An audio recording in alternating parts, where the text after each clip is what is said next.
You're listening to Studio 57 Radio, your home for underground hip-hop, rap, and R&B. Studio 57 Radio.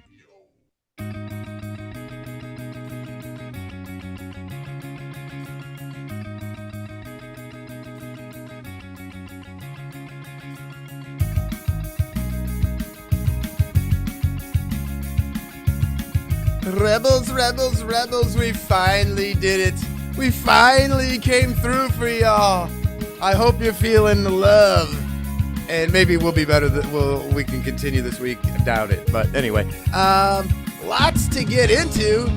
Holy cow. How many people were fired and how fast? There's all kinds of debauchery and chaos going on in the whole wide world of sports. Rona, COVID. Hopefully we'll avoid that. But you know how it goes. But we got NBA, NHL, and of course the NFL playoffs. So without further ado, let's do the do that we do at DSR2. I am Scrappy, and here is your host, Johnny the Moose. Hey, we're back here for another edition of DSR2 on this rather cold and blustery Wednesday here in the D in January. Woke up, it was wonderful. Later in the day, what the hell? Welcome to Michigan, baby. We have all four seasons in one single day. Yes, by lunch. I guess it's better than having 2 feet of snow dumped on you like Buffalo, or living down in South Carolina in Spartanburg where they had 5 inches dumped on them and they aren't used to that. They're like, what the hell is this? Well, there was tornadoes in Florida, so our thoughts and prayers and all that stuff with people down there too. So yeah, it's everywhere.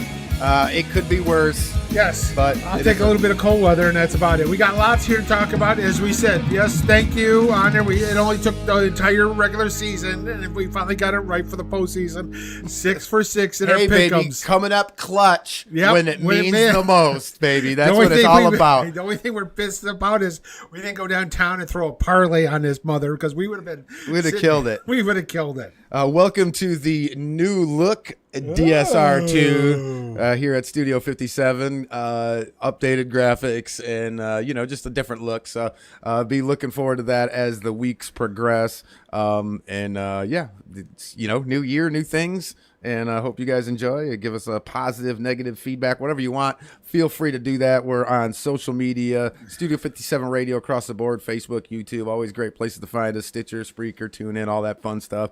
And, of course, I'll get you that text line here in a minute. Plenty to talk about, Moose. The NFL is off the chains. I'm glad we did well for the first time ever. It feels like, and forever, Moose. It feels like forever. It was forever since we actually had a good week in the Pick'ems department. So we'll take what we can get at this point. We'll hopefully keep moving that forward. But now the NBA picture is becoming more fun. And Moose, I'm gonna tell you something. It's the weirdest shit, right? Like, so I watched a hockey game, and then I watched another hockey game, and one hockey game had nobody in it. Was it at Buffalo, Detroit?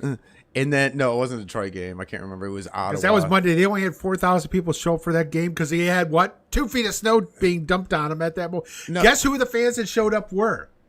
Wings fans. It was an Ottawa game in Ottawa. Oh, yeah, and they got the same system. And there's no fans in the building. Oh, yeah, because they got COVID, too. So you are watching. So I watched an NHL game in Ottawa, and there isn't a soul in the building, nothing but empty seats. And then I've watched another game, I can't remember what it was, obviously here in the States, and packed stadium.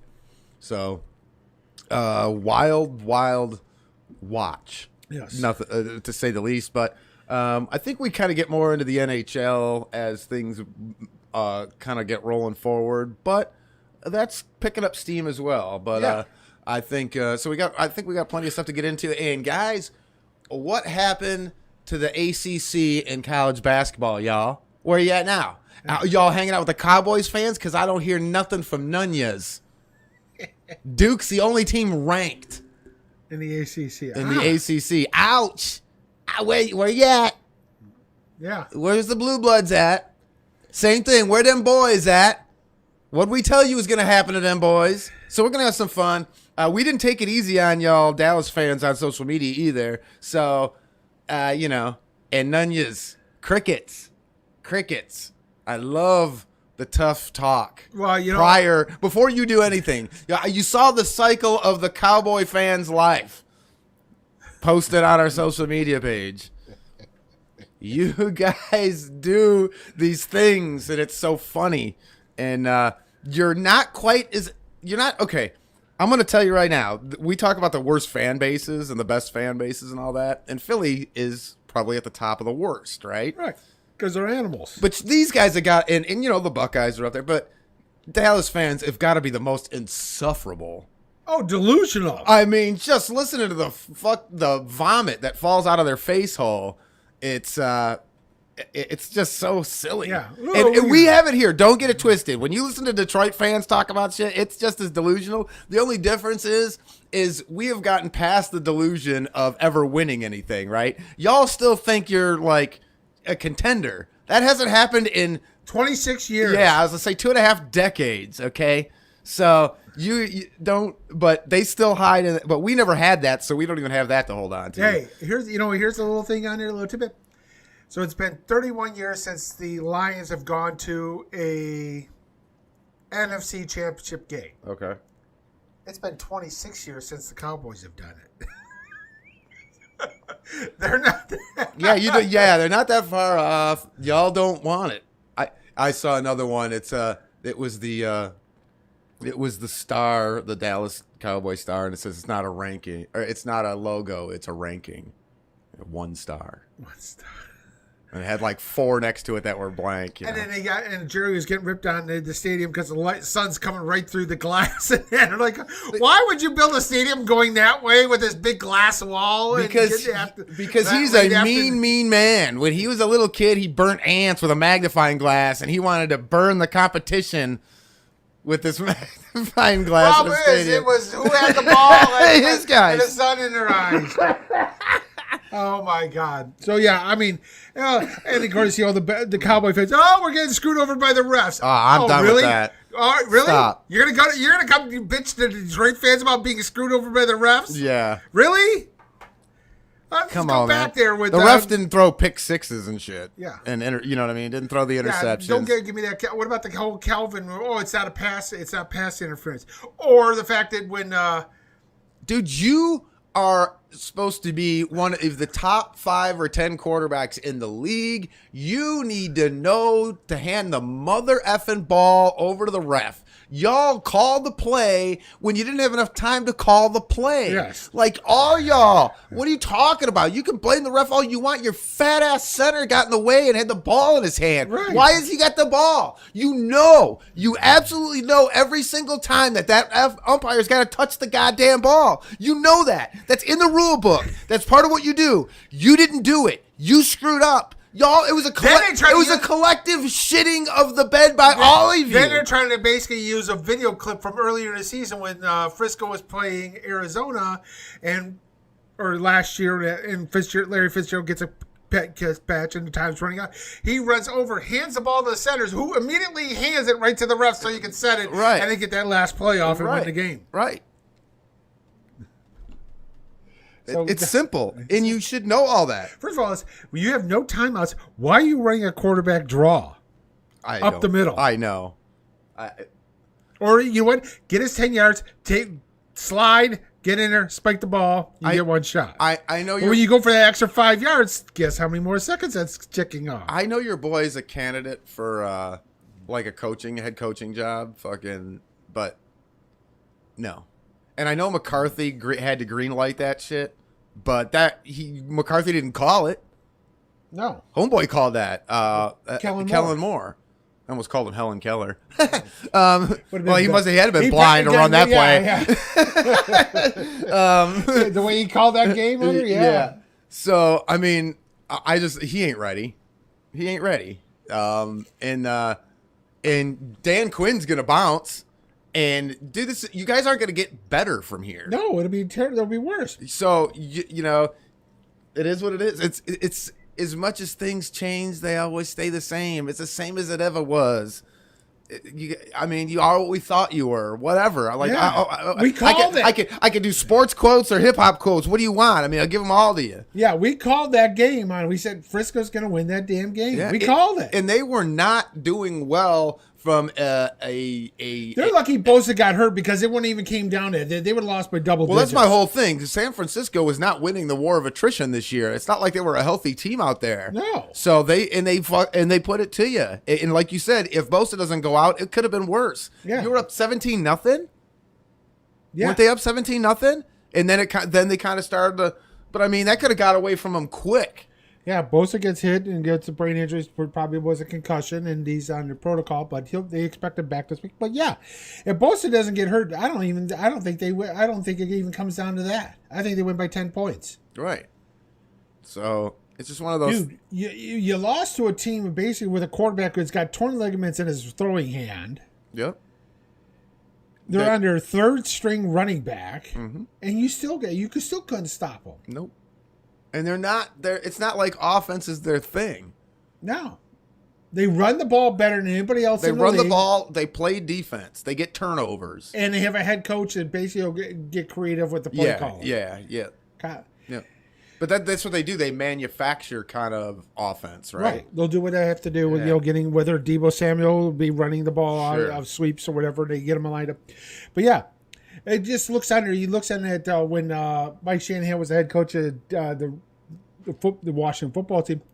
On that staff, you had Kyle Shanahan, Sean McVay,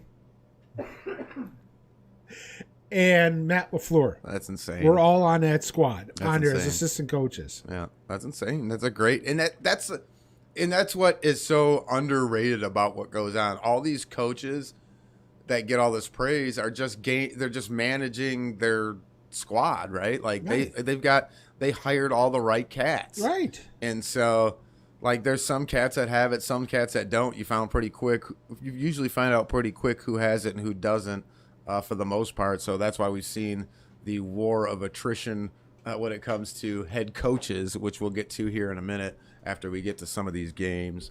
I'm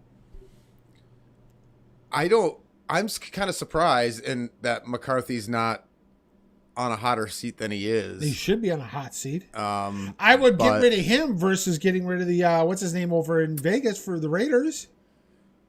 Well, okay, so your interim over there for the Raiders, I want to give what's his name again? I forget his name.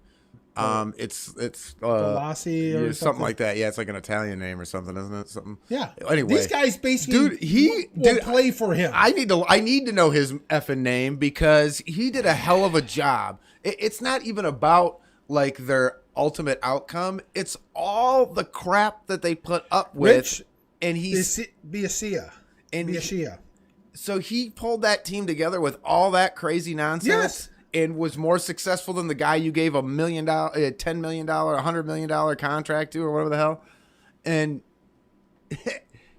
during all these crazy turbulent BS, and you're not even going to give them a look. You know they're going to look at somebody else. They said they are interviewing. They better. They're going to have to do the Rooney shit anyway. And here's the kicker too: you got to root for the guy and pull for the guy because again, what do they do after they're losing? He's in the hotel room writing letters to every player on there. It was a privilege to coach you guys this year and have you part of this team. Yeah, that's amazing. That's a class guy.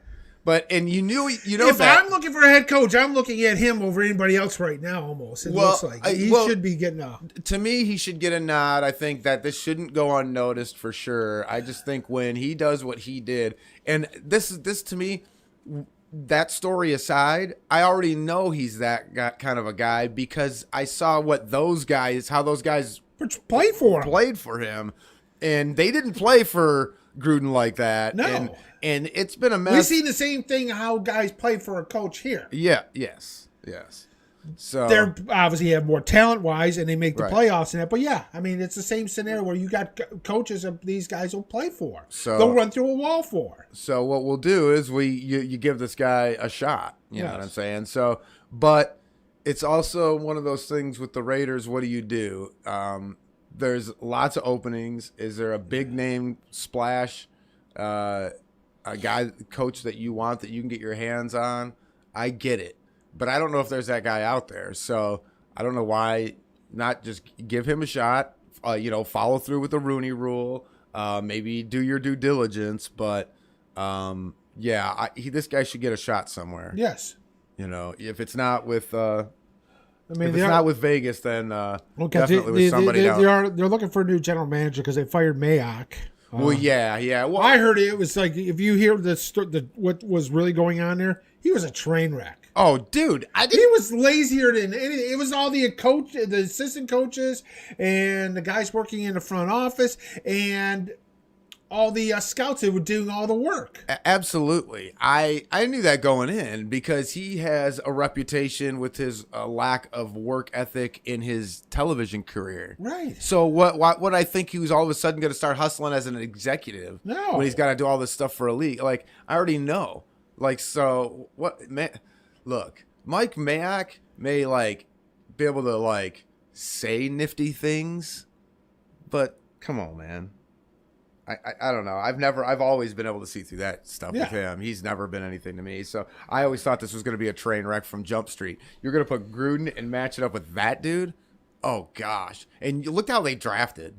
I don't care who you point the finger at, but look how they drafted. Terrible. I mean, and look at their evaluation of talent. How do you just hand over, I don't know, the best defensive player in the game at the time for a fucking ham sandwich? Right. I'll never understand it. Or you draft a guy again, Celan Farrell, who was basically slated for a second round pick, mid-second round at best. He's taken 5th overall. Right. What the hell? Yeah, I mean, dude, what did you just pass on? All right. Unbelievable. So it's just one of those things where I don't know. And you want to get rid of your quarterback because you don't love Derek Carr. I mean, you want Mariota? I'll take Derek Carr over Mariota every day of the week. Yes. Then you didn't do your due diligence. They get Ruggs over CeeDee Lamb, which I know he's fast and he's great. And look at him now. Right. He's facing a life in prison. Yep. Unbelievable. Again, I loved it when Denver took Judy. I loved Judy coming out of Bama. CeeDee Lamb was just Dallas got lucky and fell into that one. Yeah. Same thing with Micah Parsons. They got lucky and fell in. I don't think anybody thought Micah Parsons was going to be as good as he was after sitting out a year. Sure. And look what he did. You got lucky on that. Same thing with Diggs. I mean, you got lucky on that. But your team's a train wreck.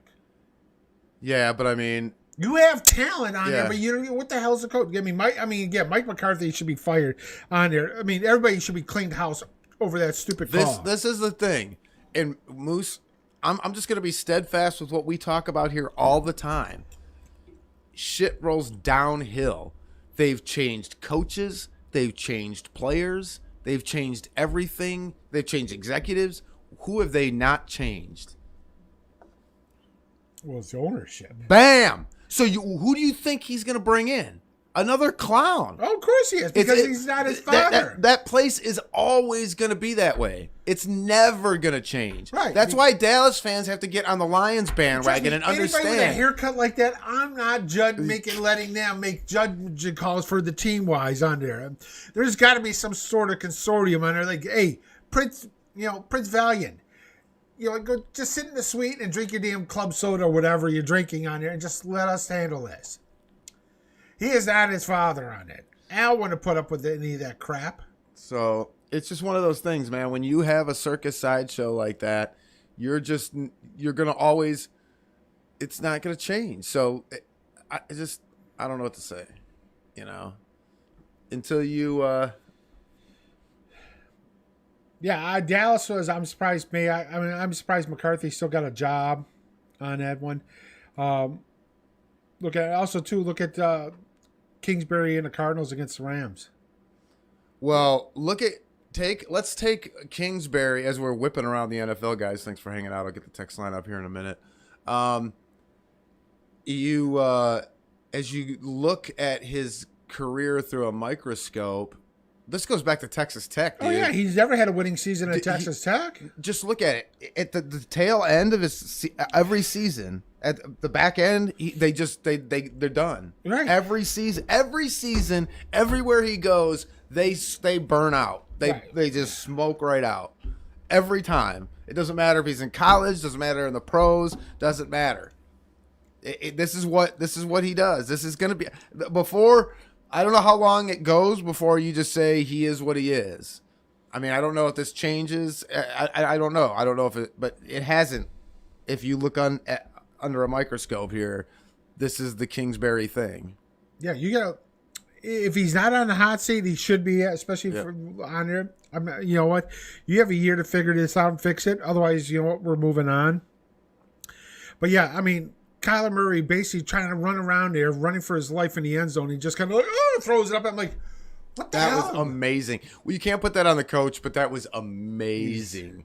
That is whatever you don't do that. Yes. Whatever you do, don't do that. Just don't throw it up in the air because it's like. And that's what that to me is why Kyler Murray will never take that next step. He is his phenomenal athleticism has carried the day, but he is not a football player. His pocket presence give a lot to be desired.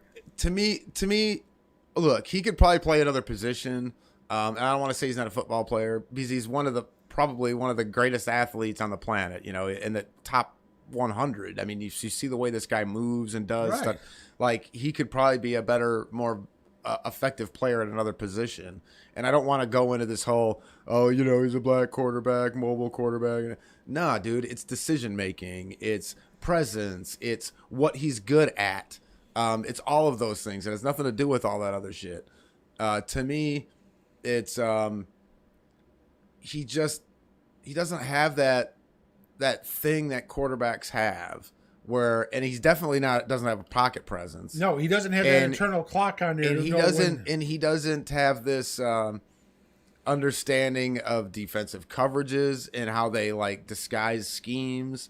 There's like a lot of flaws with his game when it comes to passing the ball. So when I say to you, and I talk to anybody on the street, hey, you watched football before? Sure. What's the quarterback's job? Well, to throw the ball. Okay, then. Well, this guy doesn't do anything that comes with throwing the ball good. Right. He just doesn't. So why is he the quarterback? And to me, his athleticism is what's carried the day. That's why he's so good, because he's a guy that's like technically like playing something that he's not equipped to do, and he's hanging with the big boys. Right. I want to give him as much credit as I can without giving him any slight, because what he does is really hard to do, and he's very talented and all that. But dude, you can't do that. You've been in the league, you've played long enough. You cannot do that. You can't just throw a ball. He didn't even throw it. He like underhanded it with his arms tied down. Right. And just slung it up in the air. What did you think was going to happen?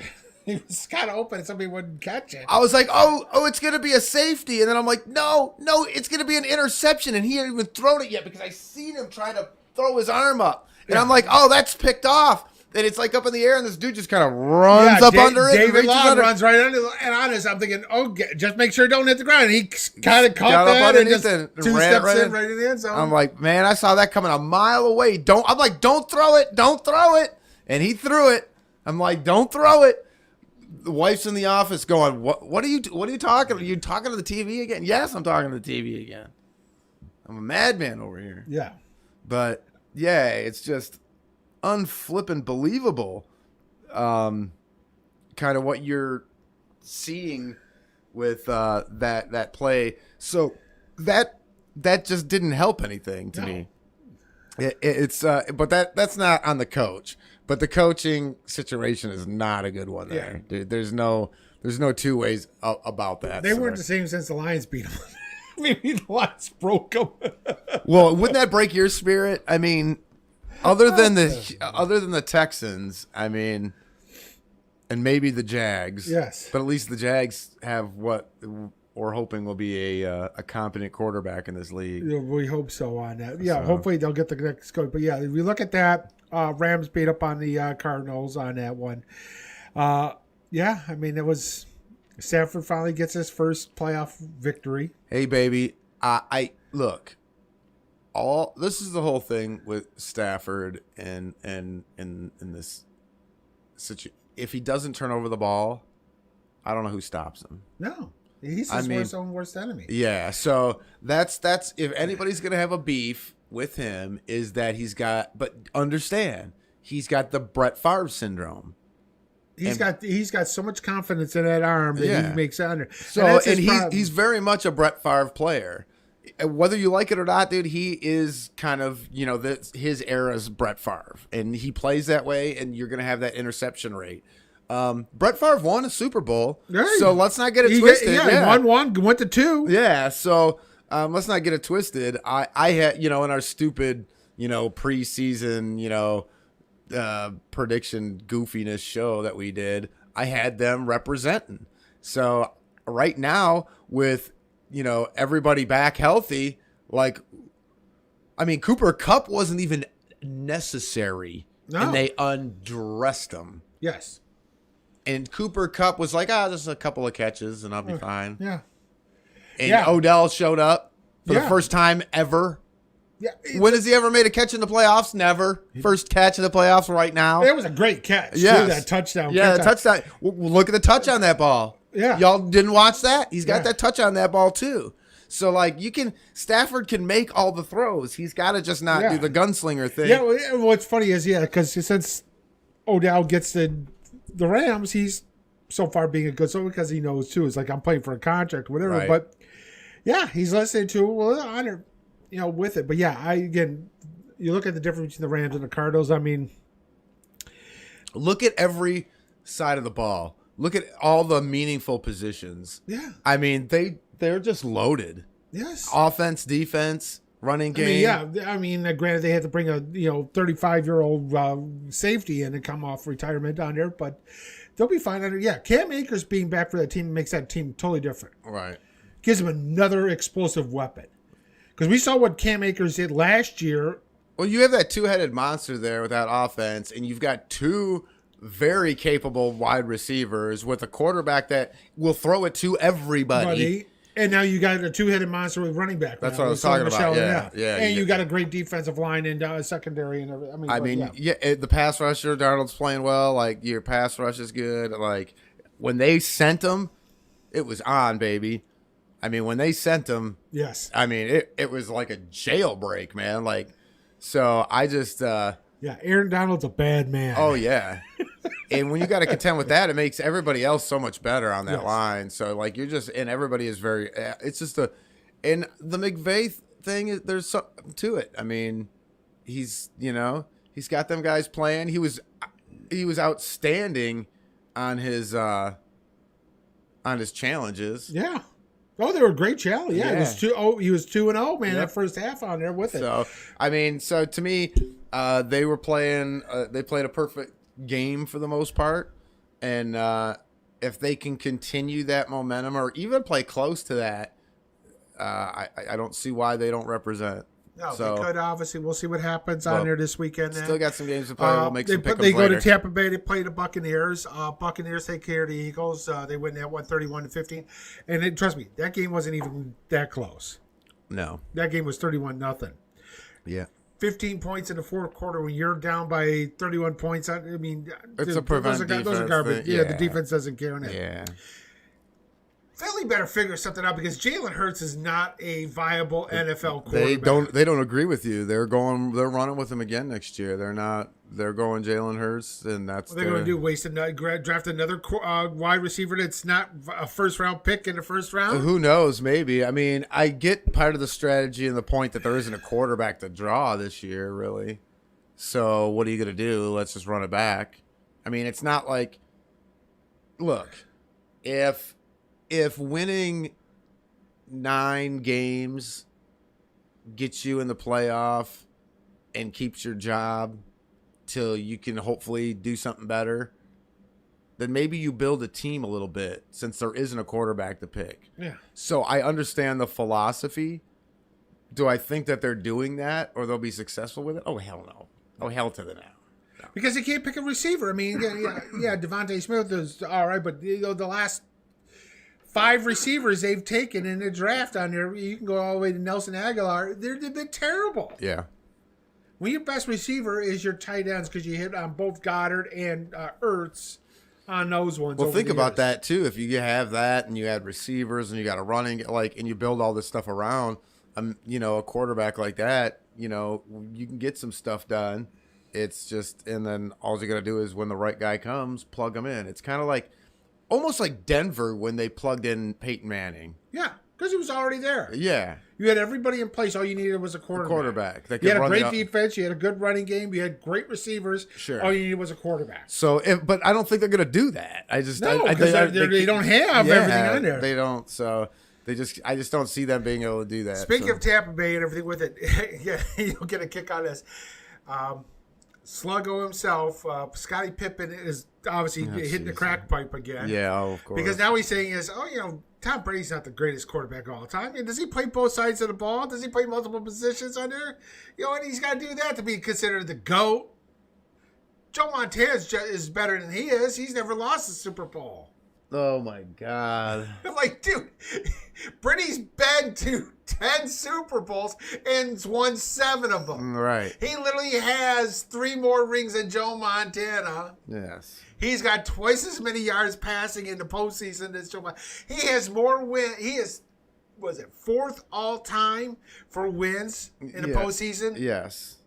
If you consider teams, Tom Brady's a team, yes. He has 34 wins himself. Yes, I was about to say he's only got 3 or 4 teams with more postseason wins than he has himself. Right. Correct. Yes, I was going to say that. I was waiting for you to finish. That's awesome. So, Scotty, dude, just lay off the weed or the crack or the heroin or the meth or whatever. Dude, what the hell? I could smoke 52 blunts in a row without taking up oxygen and not come up with that fucking thing. So I don't know what he's doing, if he's freebasing meth or what, but he's like absolutely delusional. He's been delusional ever since he spoke to media. He's always been this way. Yeah. He's just gradually getting worse. Logo on here. It's on Jordan. I'm like, get the fuck out of here. Wait until dementia hits this guy. He's going to be the craziest thing ever. we really should turn him into like our new Gary Busey type figure, where we should just embrace his silliness and make him a caricature of himself. Because at this point, that's all that he is. and his ex-wife banging current NBA players. I mean, He's got a thing for tall guys. I think you're trying to seduce me, Mrs. Pippin. Oh my God! So we got that. She likes ball players with long contracts. Yeah. Bengals take care of the Raiders, which actually turned out to be a pretty good game in that with it. Sure. But Burrow's forever looking like today's version of Joe Cool there with the sunglasses, the shades, man. They said it's like, yeah, those some yeah, Cartiers. Those guys. Well, there were some Cartiers with like the frameless Cartiers with the like amber lenses or whatever in them. If he doesn't get hurt, and they can address the offensive line and add the supporting cast under, Cincinnati's going to be something to watch out for. Oh yeah. Give them a couple years if they make the right moves. Yep. Cincinnati, and you got to think about how deep that division is. I mean, you've had to deal with the Ravens over the years and the Steelers over the years. So, like, when we start thinking about the Marvin Lewis years, we started thinking about how often he went to the playoffs in that division. They couldn't win, but I mean, at least they got to the playoffs. Well, they got to the playoffs quite a bit, especially when before. So Carson Palmer doesn't get destroyed in that playoff game. They were the team. You go, holy crap, because that was Chad Johnson and TJ Houshmandzadeh. Yep. That was a good damn team. That was a good team, yep.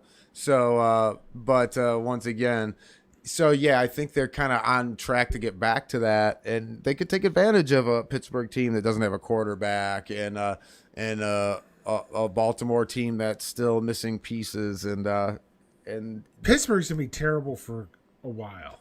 I don't believe that. Pittsburgh's never been terrible for a while. Well, at least I know they've got to get a quarterback. Yeah, they got to get a quarterback. You don't think they're going to be in play? You don't think someone wants to go to Pittsburgh? You don't think the Rooneys are going to get somebody? Oh, I think the Rooney on there. You know what? If they get the right guy in there, because they're a team too, you don't need to go total rebuild. You just need to basically shore up the offensive line. Yep. Get a veteran quarterback, and it'll be because they got a good receiving core, they got a great running game, right? They've got a great defense wise on there, and you've got a hell of a damn head coach in Mike Tomlin. They need to get a quarterback. What? Okay, so check. If I'm Pittsburgh, I'm trying to make a deal and try to get Russell Wilson in there. I think that's a possibility. Now, what if you could even? To me, this is the great thing about Pittsburgh.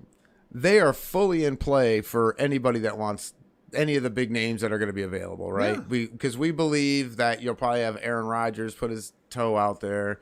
You're going to have Russell Wilson's going to be available probably. Does anybody go after what's his name? If he's going to be able to play next year, I don't know. Watson. Yeah, I think Watson basically because Houston is still saying they want 3 first rounders. Yeah, that ain't happening. The league's going to step in on that one if something doesn't happen at some point. The league needs to step in and tell the ownership you need to sell the damn team. Yeah, well, they're going to step in and do something because this has been at a stalemate for too long. So they'll wait till after the season. Yeah, because they fired David Culley. Dude, it's not his fault that your team's a train wreck. Right. Dude, you just used him as a scapegoat. I was going to say, it's pretty clear what's going on there. So, what'll ultimately happen, someone will have to intervene. Whether they have somebody that kind of just watches over and makes sure that they handle their business, I don't know. Yeah, we'll see. But because it's not his fault. I mean, dude, they played hard. They played hard for that guy out there. Problem is, they don't have the talent. Dude, I'd be firing the general manager. I know it's his first year coming in, but that idiot out there, it's the. So anyway, back to Pittsburgh. The great thing about Pittsburgh is they're in play for any major name that wants to come out there because who doesn't want to go to Pittsburgh? And it's not like Pittsburgh can't figure out the funds and make this work and get a quarterback in there if they were paying Big Ben. So this is not; none of those things are at play. But the other beautiful thing about this is they can stopgap this. They can, if Denver's at play for Rodgers and and Russell goes down to the Saints and you got nothing, you might be able to find a Teddy Two Gloves type guy, bring him in and rock him for a couple of years, and while you're building the team and waiting for a potential free agent or a potential draft, where you make a move, a splash, and move up and get a quarterback. Developing assets over the next couple of years and building other parts of the team and like you said, not going to a full rebuild. Even in the Slash days, they weren't down that far. Remember when they had like Slash and O'Donnell and like all these? O'Donnell got him to a Super Bowl. That's what I'm saying. Like O'Donnell would have won a Super Bowl if O'Donnell could throw it to the guys wearing black instead of the white and blue. I mean, he literally cost him the Super Bowl. Those two interceptions on there So, which got, I can't remember it, but he got a huge payday out of it. The guy was basically a journeyman at best. Yeah. Gets a Super Bowl MVP, and he signs a huge contract with the Raiders. Slash was like a punt returner, turned wide receiver, hey, can you play quarterback? So I mean, come on. I mean, but yeah, I mean, if they get the right quarterback, I mean, because Mason Rudolph and Haskins are not the answer. No. Oh God, no. No, I wouldn't even keep them as backups. Right. On there, I would just basically draft a quarterback, get a stopgap, and basically those two guys say, you know what, one of you here's a pool cue, break on there. There's tryouts. Which one of you survives gets to play third string. Otherwise, you know what, you're both out. Yeah. With it, but yeah, I mean, we look at that on there, and then we got the Saturday night game in Buffalo, which was like with the wind chill, like 10 below zero and everything with it. I thought it'd be a closer game. I mean, the outcome I thought so too, but it's like Buffalo had 25 years of just frustration build up, and they said, the hell with it. As soon as they got that lead, just keep pounding on them.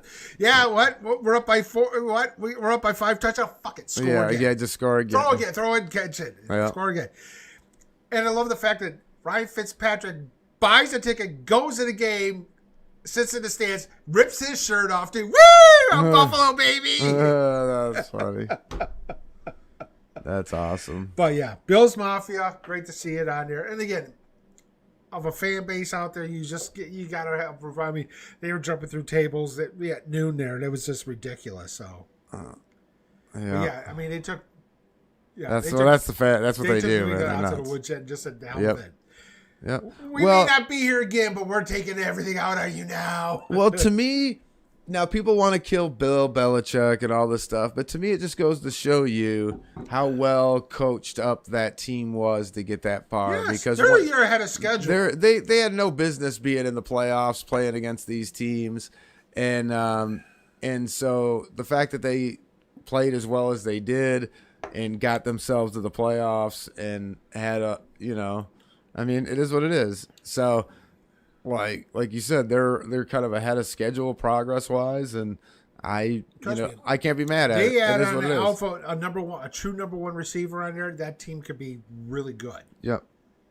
That's what it is. They just don't have the talent at the receiver. And I think it's an experience factor too. You're dealing with a rookie quarterback that kind of thrown in the mix, and it's not like he's sat behind somebody or he went to whatever school pumps out, whatever quarterback you is this generation, it's not like that. It's going to be a little bit going on, especially with, how Belichick and the way his coaches staff runs, they build over time. Right? So you're going to learn, and then we're going to add more and more and more and more and more. We're not taking anything out. We're not changing anything per se. We're just going to continue add until this playbook is so big you need a tow truck to pull it around. Right. And that's going to take time. And so what we've been used to seeing is a very large playbook because Brady could do that very quickly, and he was there for how long? I mean, let's be real. So, and he's the GOAT, obviously. So you're not going to necessarily get that kind of elevated play where he's going to take lesser talent and carry them to a championship.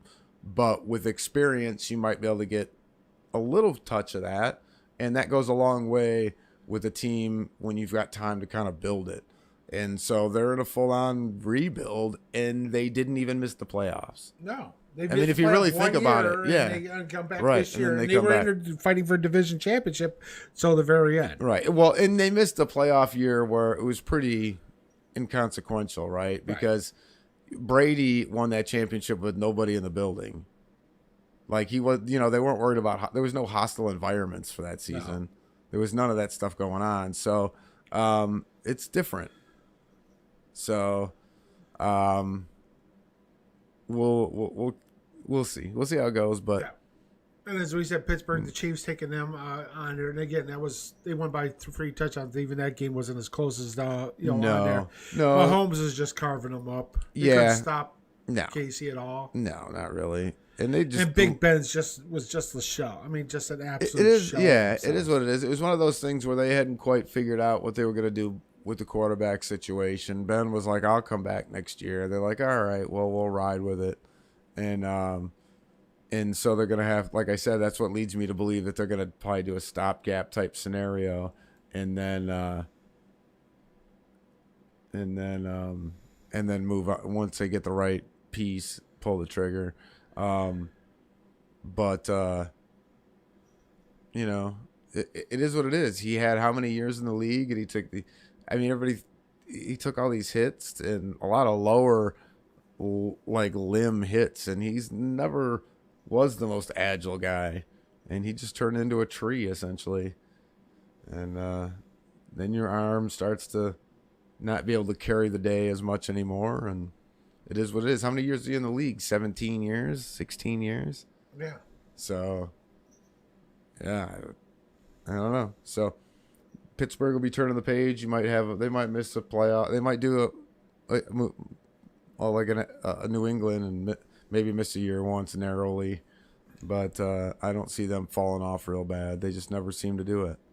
So we'll see how it plays, but there's going to be a lot of crazy stuff in the offseason, to be quite honest, because between all the coaching changes and general manager changes and personnel changes and big name quarterbacks that potentially could be moving around, and then just the weirdness of the draft, right? We don't have, like, who's the consensus number one? I think we know what Detroit's going to do at number 2, but I don't know. There's 3 players that can go number 1 on there, right. And it's either both the defensive ends, Thibodeau or Hutchinson, or they're going to go after the kid the offensive lineman that Jacksonville may go after. Gotcha.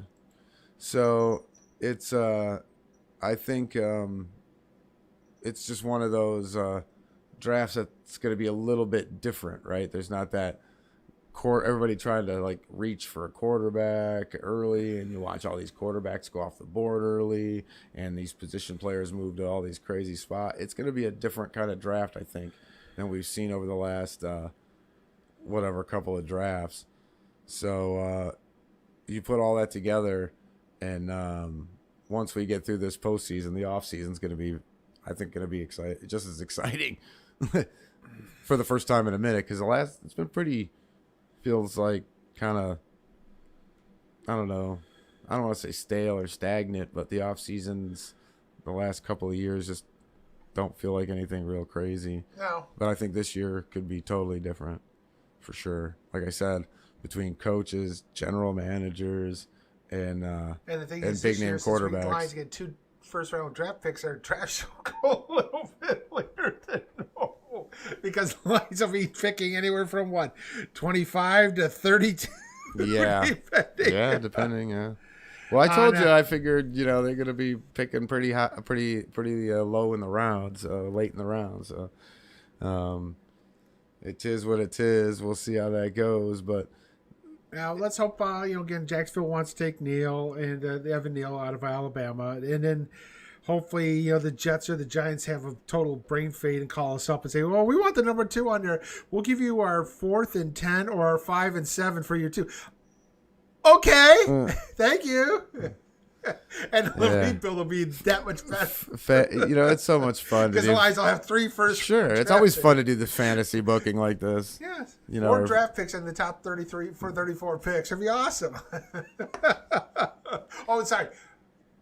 Yeah, 4 picks. Yeah, fantasy trades are always great, but they very rarely make sense, unfortunately. They don't make sense on there. But, yeah, we'll look at the coaching carousel, what's happening there. Everybody's, like, interviewing guys. We'll see who goes where. Sure. They keep saying Harbaugh's going to Vegas. I don't see it. Did he just get a new coordinator? No, new defensive line coach. Oh, he got a new defensive line coach. Why is he doing this and then leaving? Yeah, that's what I said. And they just got rid of the president. They canned him for doing stupid shit. You know, dude, you can't have a relationship with an insubordinate. Yeah, well, yes. And then they just settled the lawsuit on there for $490 million. So, yeah, I have a feeling he's not going anywhere. Yeah, I don't feel like he is. I don't know what everybody. I think he likes to have his name out there. That's why it's out there. Yeah. And that's all. And then if he can somehow parlay that into a few extra dollars in his contract, he's got he'll a do new that. contract coming up, so they're going to have to redo that. And, yeah, when he just signed the new defensive line, I'm like, dude, he's not going anywhere. No. Yeah. So. Yeah, you can't. I don't know. It's that time of year, and his name always gets brought up, so it is what it is. So I don't think he's going anywhere. I don't think he's done. I still think he's got other things he would like to finish. Yes, if possible. So Bruce Arians gets fined $50,000 for smacking a player and kind of tapping him in the helmet, like, "Don't go pulling guys out. We don't need a penalty." And he gets a $50,000 fine for that. That's like kind of serious. I mean, that's a little overboard, isn't it? Yeah. I mean, whatever. I mean, what are you supposed to do? And then what kind of example does that kind of set, you know? I don't know. I get he's a little free to, like, put his hands on somebody, but I think they do more than that to each other willingly. Yes. Like in celebration. Right? Right. So, I don't know. I don't quite get that, I guess. I guess I'm a old fuddy-duddy. So because Cam Akers lights up Buda Baker. Now, if that was college, would Cam Akers get nailed for targeting? Even though it was Buda Baker that hit him. Well, the way they collided, man. And then he tried to say that he wasn't unconscious. I'm like, bullshit. Dude, he was out, man. You don't fall face first unprotected and roll over like you fell out of a moving car. Right. If you're conscious, he motherfucker. Was out. And then they got, I forget there's a name for it where you're fucking, you know, where these guys get knocked out and their arms go out and stuff like that. He had all that going on. So I just, whatever. But I'm just glad he's okay, because that was nasty. Yes. It was nasty to watch. So Tennessee, Derrick Henry's back. I was going to say, Cats will be making business decisions everywhere this weekend. That's what I thought. Cincinnati's got a shot. And I was like, oh, Derrick Henry's back in full practice pads. I'm like, I'm so much for that. Yeah. We'll get into pick'ems here in the second hour, but it's one of those things where it's like, dude, if you're Cincy and you're riding high, like, I don't know, man. Because it's one of those things where they'll possess the ball for so long. Tannehill's not bombing downfield. They take their shots every once in a while, but he's not bombing downfield, dude. They fucking work you slow. And they I mean, it's like death by 1,000 paper cuts, man.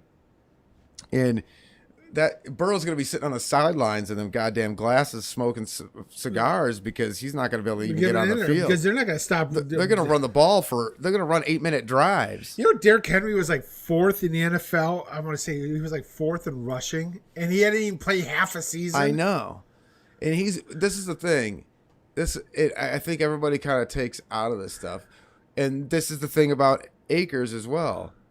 Dude, they're fresh. They didn't play 17 games. Right. So they've been training, working hard, and they're in great shape, and they don't seem any worse for wear when they get on the field, and they're fresh. Oh, okay then. Yeah. So if Henry comes back and looks half as good as Akers did when he come back, and then I don't know what to say. I feel sorry for anybody that's got to deal with him, because since he's not going to be able to handle, they're not going to get that many chances. What happens now? You got 4 or 5 chances to win this game, to score, because they're going to run the ball and chick and chunk down, dip and dunk downfield, and then every once in a while throw it over your head just to piss you off, and then by the time they get to the end of the game, Henry's going to be running over fools, Right. and busting big ones. Yeah, Derrick Henry, who he finished 9th in the league in rushing, and he hasn't played since game 8, so week 9. 937 yards. Yeah, he missed half the season, and he was still averaging, he was averaging 117 yards a game under. He would have been back-to-back 2,000-yard rushing seasons. Yeah. Well, I mean, you can just look at the recent history. How many players averaged 117 yards a season? It's just not. It doesn't happen. It doesn't happen right now. I mean, you look at the 100 yards a season thing, because you're splitting time with backs, and because the guys get hurt. Yeah, played half a season on there, and he was 6th in scoring and for touchdowns with 10. Like I said, people making business decisions out here, getting the F out of the way. So a guy like that gets momentum, man. That's like, I don't want to get anywhere near that dude. Yeah. I'm just going to lay down, and hopefully I can snag an ankle or something when he goes by. But yeah, that's gonna be a game. We'll get into that in the pick'ems. But yeah, I sure wouldn't want to run into a healthy Tennessee team either. No, especially with the bye kind of hopefully getting everybody feeling because they'll be properly back healthy and everything. You got Henry back. Hopefully Julio will be back, and then you got AJ Brown back. I mean, dude, I don't want to be facing Derrick Henry basically now. I don't either. I just don't want to go out there and try to tackle this guy over and over and over again. They'll hand it to him 40 times if they have to. Yeah. They score 40 times. We'll give him 300 yards rushing. Yeah, I know. But they won't have to. That's what I'm saying. That's the thing. Because, poor Cincy gets screwed because they hit to face Cincy or Tennessee on it. So. Yep. That's how that goes. But whatever. It is what it is. Good playoff action, I think. So, now we've gotten to the point where I think the duds, quote unquote, of the playoffs are out. Yeah. So to me, this right here is the best NFL weekend on the docket. I love that when you get to the championship games, and I love the Super Bowl and all that stuff. But right here, right now, you're going to have the very best teams this year, and there shouldn't be a blowout situation unless there was like a catastrophic injury situation. Yes. So these should all be pretty good games.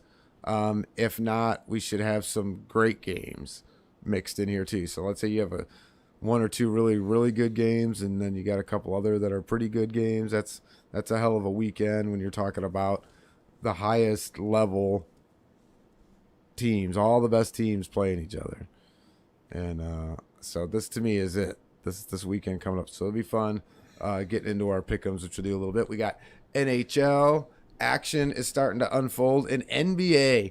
And guess what? These talking head idiots are finally starting to say on the TV and radio. All the LeBron. Oh, they're disappointing and everything. They're finally coming to the realization of what the Lakers effing are. Yeah, gee. Oh, they could have listened to us, like, I don't know, all last season and this season. That's what I'm saying. Like, okay, where have you been? Yeah, Like, Frank Vogel's going to be basically the scapegoat. Yes. I was about to say, with the coach being the scapegoat and a whole bunch of other things going on. We'll get into that. NHL, we got our pick'ems and whatever else y'all want to get into. Text line 313-307-5340 if you want to get in on it that way. You can do that as well as social media. Studio 57 Radio across the board. We are live on Facebook, YouTube, Stitcher, Spreaker, all that fun stuff. Studio57radio.com as well. Let's get a thirst quencher and all that stuff. Let's take a break. Yep, we'll take a quick break here. When we get back here, we got NBA, NHL action. Is there going to be an Olympics in 2 weeks? We'll see about Oh, that. jeez. On there, all that's is coming on and more. We are DSR2 Studio 57 Radio. You're listening to Studio 57 Radio, your home for underground hip hop, rap, and R&B. Studio 57 Radio. Party people, this is the original Doc Ice, and you are definitely listening to Studio 57 Radio. And if Studio 57 Radio isn't on, then your radio ain't really on. Check that. You're listening to Studio 57 Radio, your home for underground hip hop, rap, and R&B. Studio 57 Radio. Hey everybody, Scrappy here to tell you about That Radio Show. Hang with me as I break down the world of entertainment with great guests, celebrity interviews, awesome games with wonderful prizes. Also, we've got the biggest library of underground hip-hop of any station on the net. You mix in a little stand-up comedy and a text line so your voice can be heard, and you got a pretty good little show. But add listener-controlled programming? Yeah, you heard me. The listener-controlled programming, where you, the listener, can decide what makes it on the air. And now you've got the greatest show ever created. So join my show, your show, our show, the people's show, That Radio Show, each and every Tuesday, 7 p.m. Eastern Time, only here on Studio 57 Radio. Hey everybody, this is your boy Big D, here to tell you about Mark for Life Tattoos. Guys, this place is the cleanest, most laid-back studio in Metro Detroit, and the artists are top-notch. And if you're like me from the D, you need to stop in on Fridays for that D-Day and get your old English D for only $20. Not interested in tattoos? Mark for Life does body piercings. Mark for Life is located at 22533 Van Dyke in Warren, and the guys are there 7 days a week from noon to 9. So give them a call at 757-2222. That's 586-757-2222. Tell them Studio 57 sent you and get 20% off. So what are you waiting for? Call them now.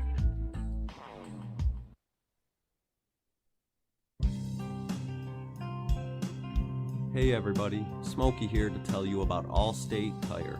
With winter fast approaching, the most important thing between you and the road is your tires. So don't put your safety in just anybody's hands. Go to Allstate Tire.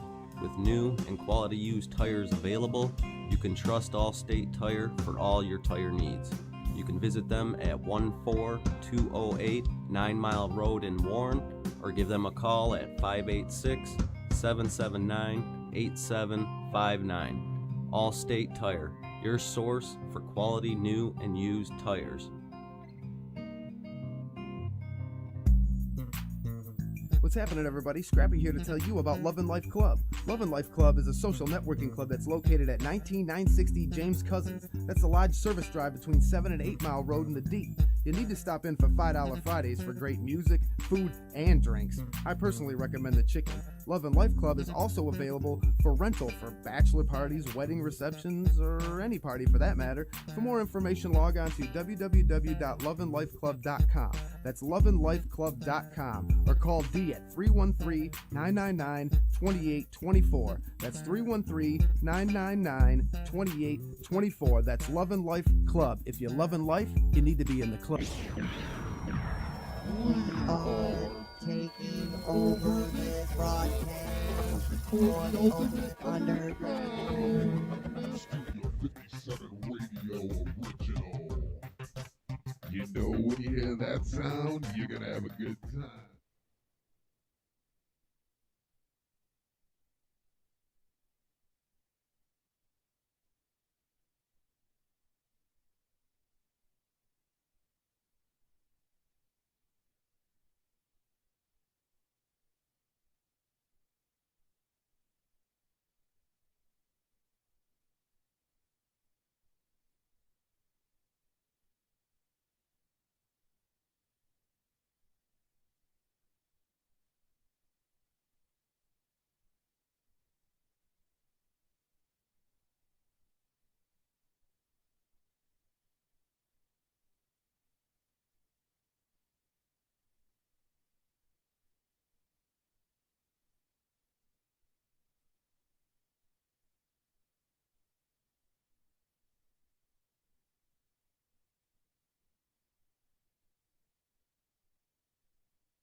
That's the sound of the Ultimate Underground live concert webcast from the Detroit area.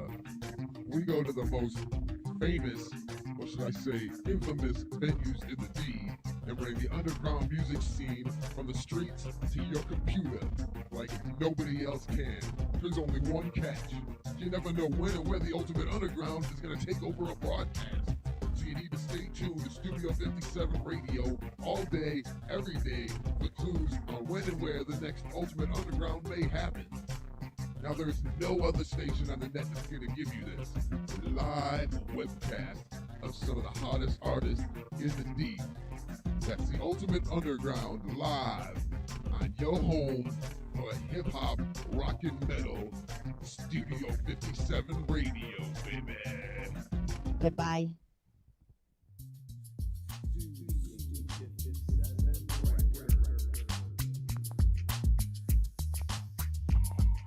You get what you want, cause we got what you need. Studio 57, serving streets of the D. Recording, mixing, mastering, or great beats. We do what we do to keep you hot on the streets. You get what you want, cause we got what you need. Studio 57, serving streets of the D. Recording, mixing, mastering, or great beats. We do what we do to keep you hot on the streets. Studio 57 is a 32-track digital recording studio that utilizes Cool Edit, Logic Pro, Shure, AKG, Sennheiser, Yamaha, Korg, Mackie, Boss, Ibanez, Fender, Fruity Loops, and many, many more to make your music pop. Experienced and friendly engineers make Studio 57 feel like you're home away from home. With beat creation, mixing, mastering, digital media conversion, and DJs for any event, Studio 57 Records is your one-stop shop for all your music entertainment needs. We have online bill pay and flexible payment schedules. That makes Studio 57 the place to be. For more information, visit Studio57records.com. That's www.studio57records.com or call us at 586-420-3390. That's 586-420-3390 or log on to Studio57records.com. And just remember one thing, baby. You get what you want, cause we got what you need. Studio 57, serving streets of the D. Recording, mixing, mastering, or great beats. We do what we do to keep you hot on the streets. You get what you want, cause we got what you need. Studio 57, serving streets of the D. Recording, mixing, mastering, or great beats. We do what we do to keep you hot on the streets.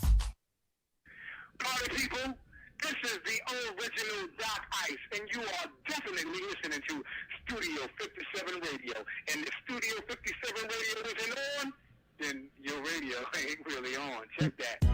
You're listening to Studio 57 Radio, your home for underground hip-hop, rap, and R&B.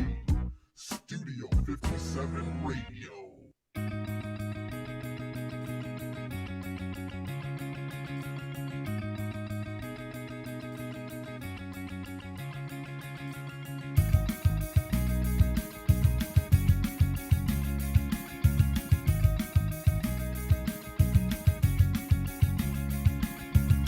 Yo, yo, yo, what up, though?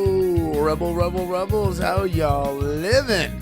Large and in charge. I hope everybody is feeling well and having a good time. I appreciate Jay, Jeff, and a couple unnamed texters getting in on the conversation, talking NFL football. And of course, if you're going to rip on Dallas, I'm going to love that as well. Go on to our social media and follow our lead. We did the very same thing, and we'll have some more fun as these weeks go through the NFL playoffs. We talked that, and we got pick'ems coming up, but we're going to get into some other stuff too, so whatever you want, you can steer the ship. Let's get into this thing. So without further ado, let's do hour 2 of DSR2. I am Scrappy, and here is Johnny the Moose. Hey, we're back here for the second hour of DSR2. In case you missed it, we talked a lot about the NFL, the wild card weekend, the greatness of that on there. Broke down again. We had a little fun making fun of the Cowboy fans, but then again, it doesn't take much to make fun of Cowboy fans and the Cowboys themselves. So get into it. Yeah, all right, at me, bro. We got into on there. We still got NBA action. We got NHL action. We'll have our pick'ems, and again, is there even going to be a damn Winter Olympics? We'll talk about that. Damn. A lot more on that as well on there in our second hour. So here we go with Scrappy, and I'm Johnny the Moose. So yeah, enjoy. No, let's get in on this thing. So Let's just go with the elephant in the room. Everybody talks about it. It's all about the talking heads and the mothership and everybody else. They're finally coming to terms with the old crotchety Lakers.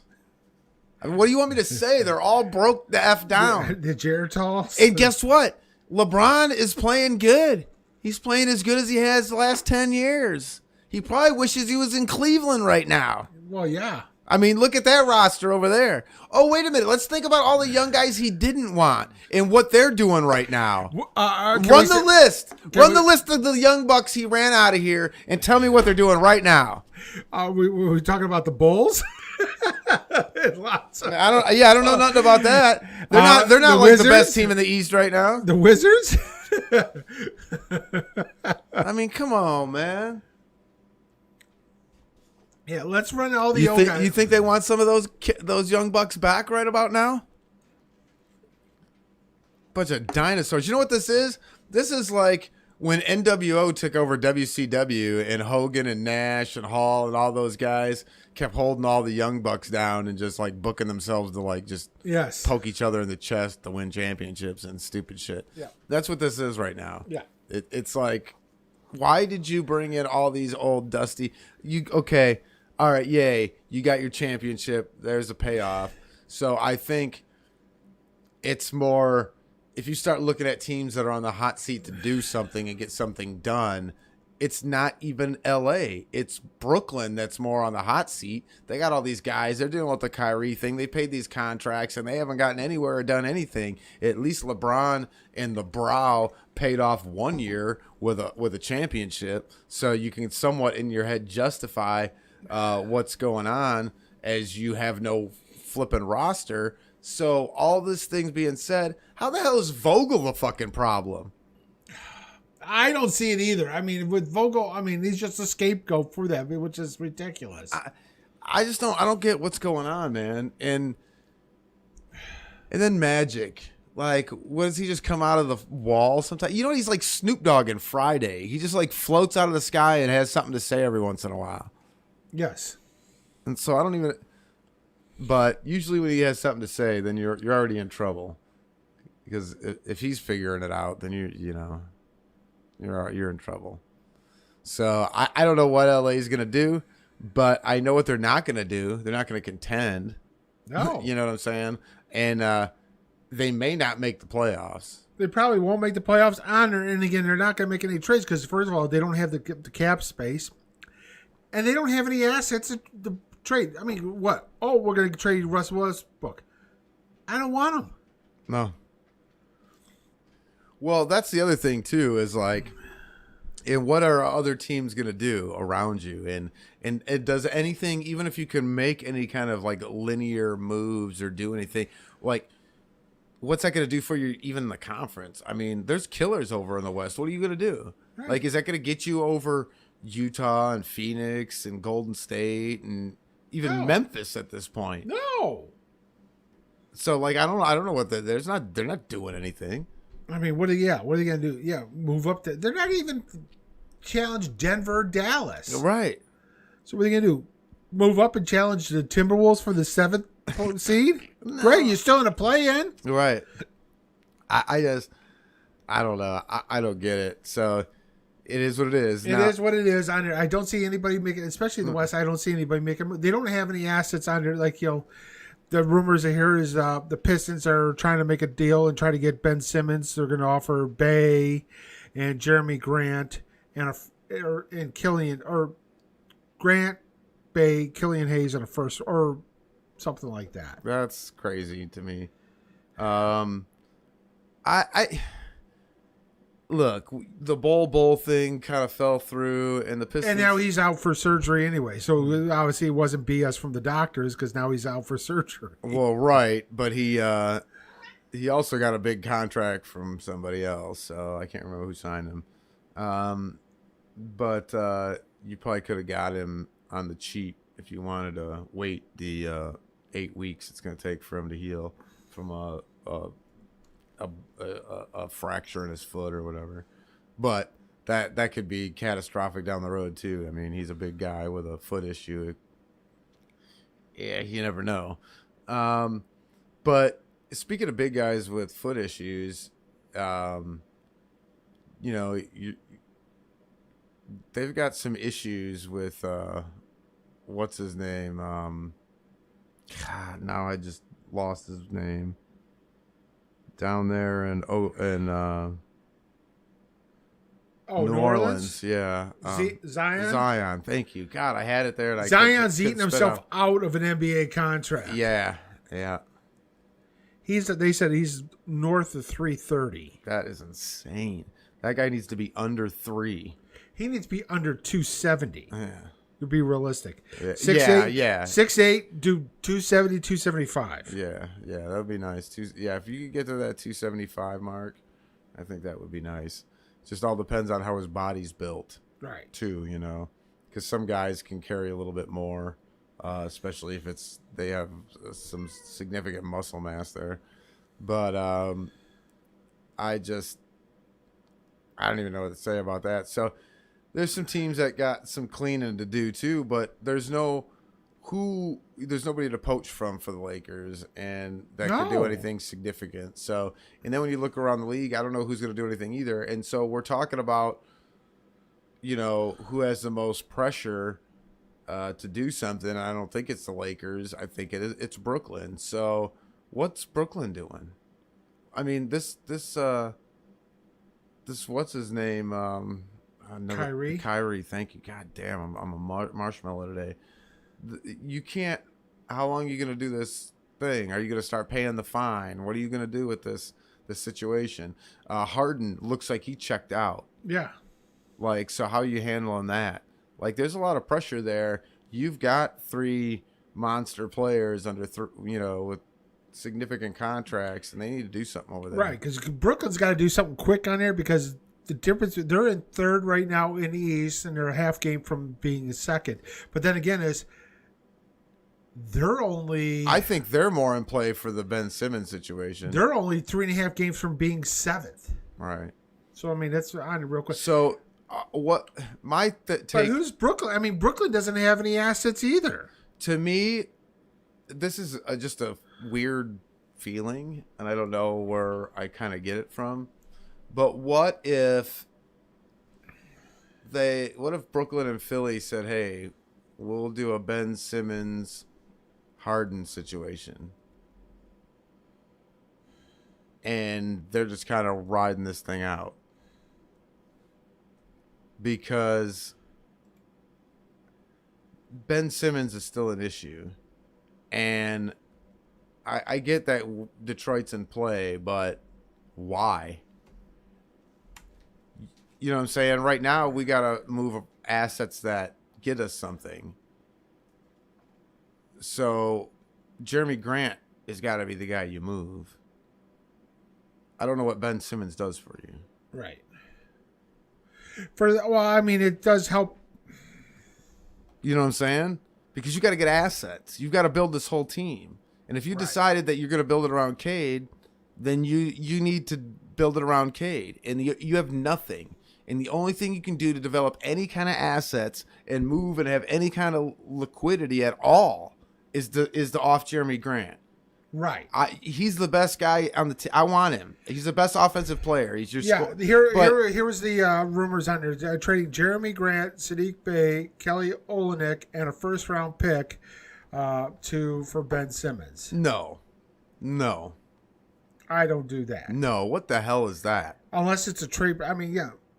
Dude, you already got your point guard on there. So, I mean, if you're going to get Ben Simmons, then you got to get rid of Killian Hayes then. Well, my take is on it is Ben Simmons going to be your starting point guard? Probably. Why?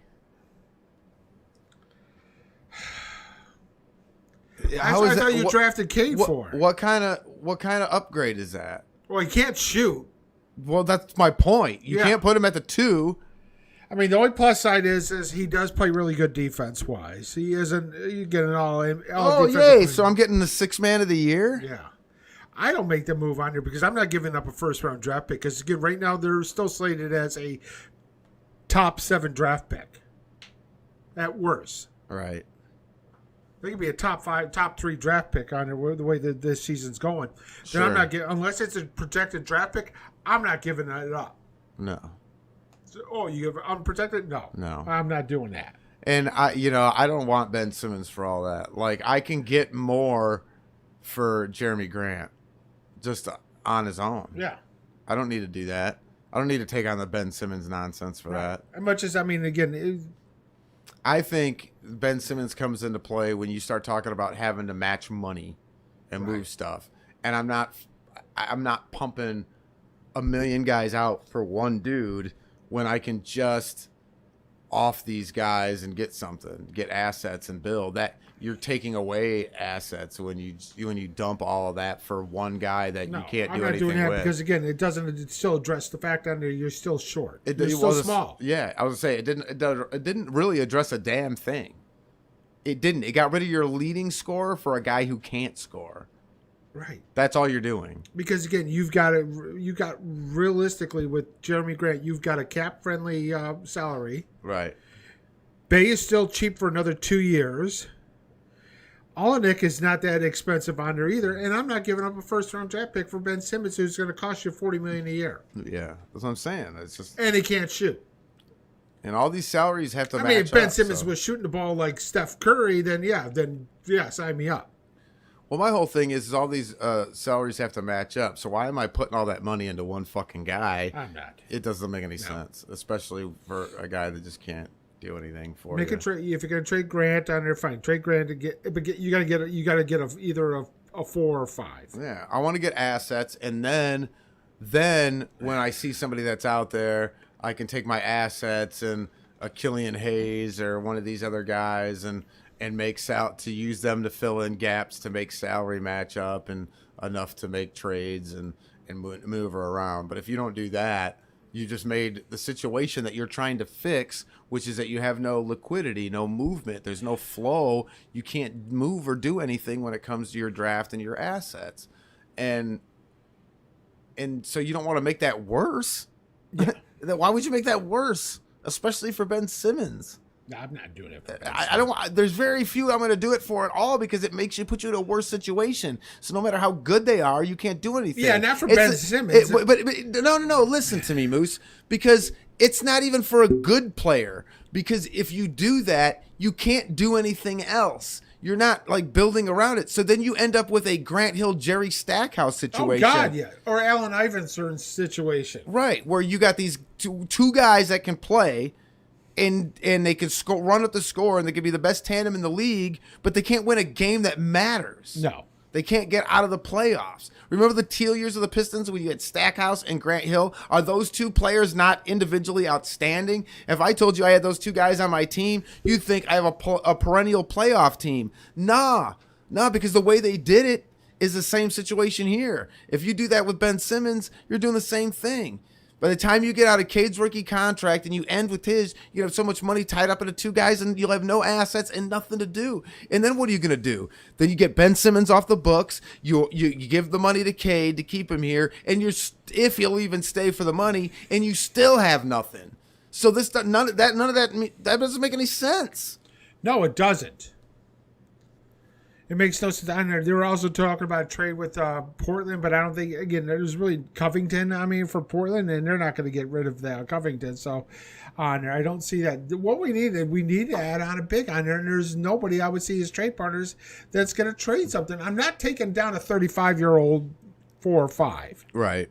Well, and this is the thing with the league right now. What they have to understand is because of the way everybody's got to have 3 or 4 big names on their team or whatever, and these contracts and the way they did stuff, you're going to have kind of the have and the have-nots. So until, I think that'll change as the league, because the league is getting deeper with talent. So you can have more, because you went, just in a few years, you went from like 2 teams that have big 3 team capabilities or whatever player, until like 5 teams now. That can kind of contend. So you don't just have like one or 2 teams running rucksaw over the whole league as much anymore. So I think that will kind of like come to its level. But But I mean, there's not a lot of movement to be had. That's why I said it comes back to getting those assets, because it's timing, right? Remember with Joe D and the Pistons, he had all that money and he couldn't do nothing. There was no moves to make, so he just made stupid moves. It didn't work. Right. You can't do that.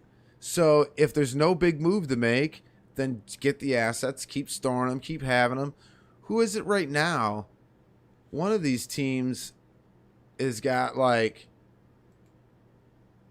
is it in the NBA? Maybe I'm thinking the NFL, but we got a team drafting this year. I can't remember if it's the NFL or NBA now. It's got like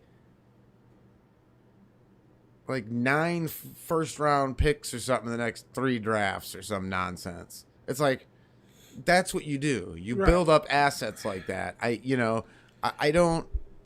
have no problem with that, because then if you get the right talent, then you just have a young, deep team. Right. And so, unfortunately for a team like Detroit, that's what they got to do. In LA, they don't have to do that, so they're not used to this. They're used to being able to kind of swoop in and I would trade Grant. Try to trade Grant, see what you can get out of him with it. But again, I would make basically. And again, you got to move. You got to move this offseason under. You can go after who's going to be a free agent. I go after. You know what? He's just playing a small forward, just like Grant. Miles Bridges. Yeah. But he's been playing ball under, dude. He's a local kid. Played at State. Well, to me, it's one of those things where, you're not making a big splash here, and it is what it is. Find who you can get. I think when I start sitting back and looking at the NBA, I kind of know the landscape, and ultimately, you're looking at 2 leagues. You're looking at the top half of a league and the bottom half of the league, and unfortunately, the Pistons are going to be continue to be at the bottom half of the league, and the way they're playing, they just seem to be getting worse now. I don't know if this is like an organizational tanking where you're kind of like, all right, let's just not worry about winning so much. Let's try to fix this liquidity issue. I don't know. They've never been with this ownership. They've never been that. They've never looked that far forward or been that thoughtful about this kind of stuff. So I just think, we're spinning our wheels with all this stuff here. I don't know what they can do, but that one room that's they shouldn't do that. That's for sure. So I don't want to act like, as we get into a rant, I don't want to act like I've got all the answers, because that's the key. You can say don't do this and don't do that, but what's the alternative? So I don't have a good answer for, unfortunately. But I don't know. So but like we were talking about earlier before we got kind of sidetracked on the Pistons, I don't know what Brooklyn. I don't know what Brooklyn's going to do. They can't continue to operate like this with all that salary tied up in those players and not win. Right. I mean, why are they not like the top? How does Chicago slip into the top before these guys do? So I think if there's a hot seat issue, it's going to be, and there's going to be change being had. I think it's going to be in Brooklyn, as things move forward, because that's a mess. You shouldn't be. Think about that, Moose. Where did you say they are? They're like.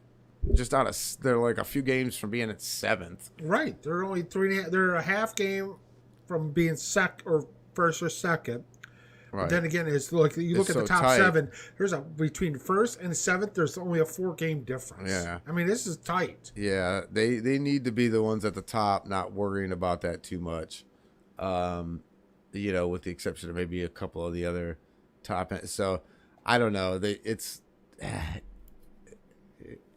That to me is more of a story going forward than the Lakers. I think the Lakers are what they are. So yeah, the 8th place is the Wizards are 5 games out from the first.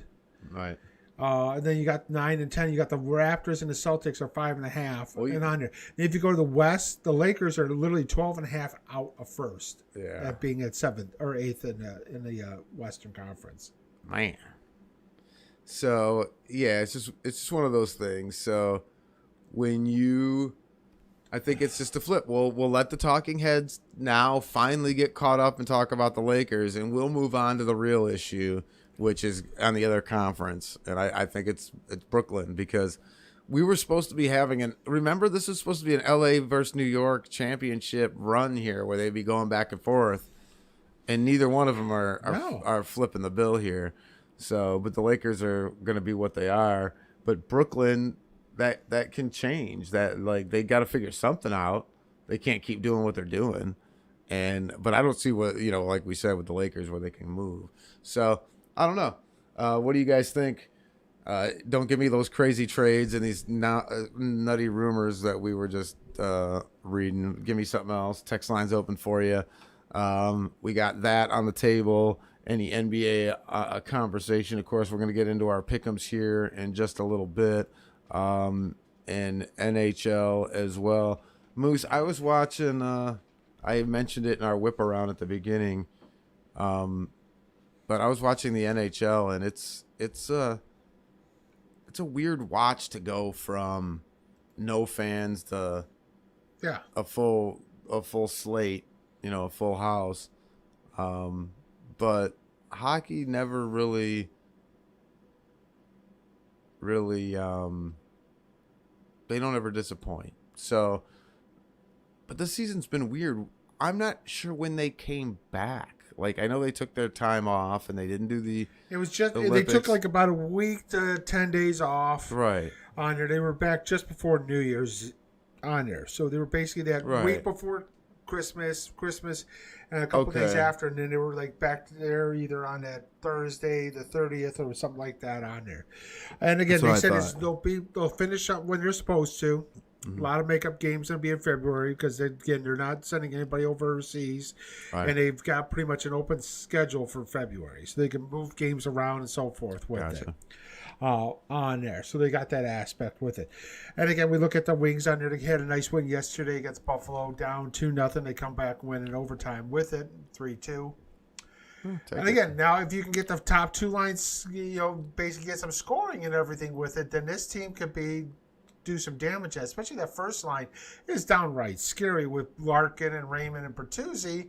Sure. But then you need the second line on there. You got to see the Metsikoff and everything with it in there, and Zadina's got to get hot, and he's got to get scoring again a little bit on there. The same thing with Adam Ernie, the left wing on there. But yeah, if they can get two lines of scoring on there with it, legitimate wise, the defense is actually playing somewhat okay, especially Sider's having a nice rookie season. Has a great rookie season actually, and you're getting some nice goaltending now too. It looks like we got at least a legitimate number one goaltender. We'll see about that, but that's nice to see. Yeah.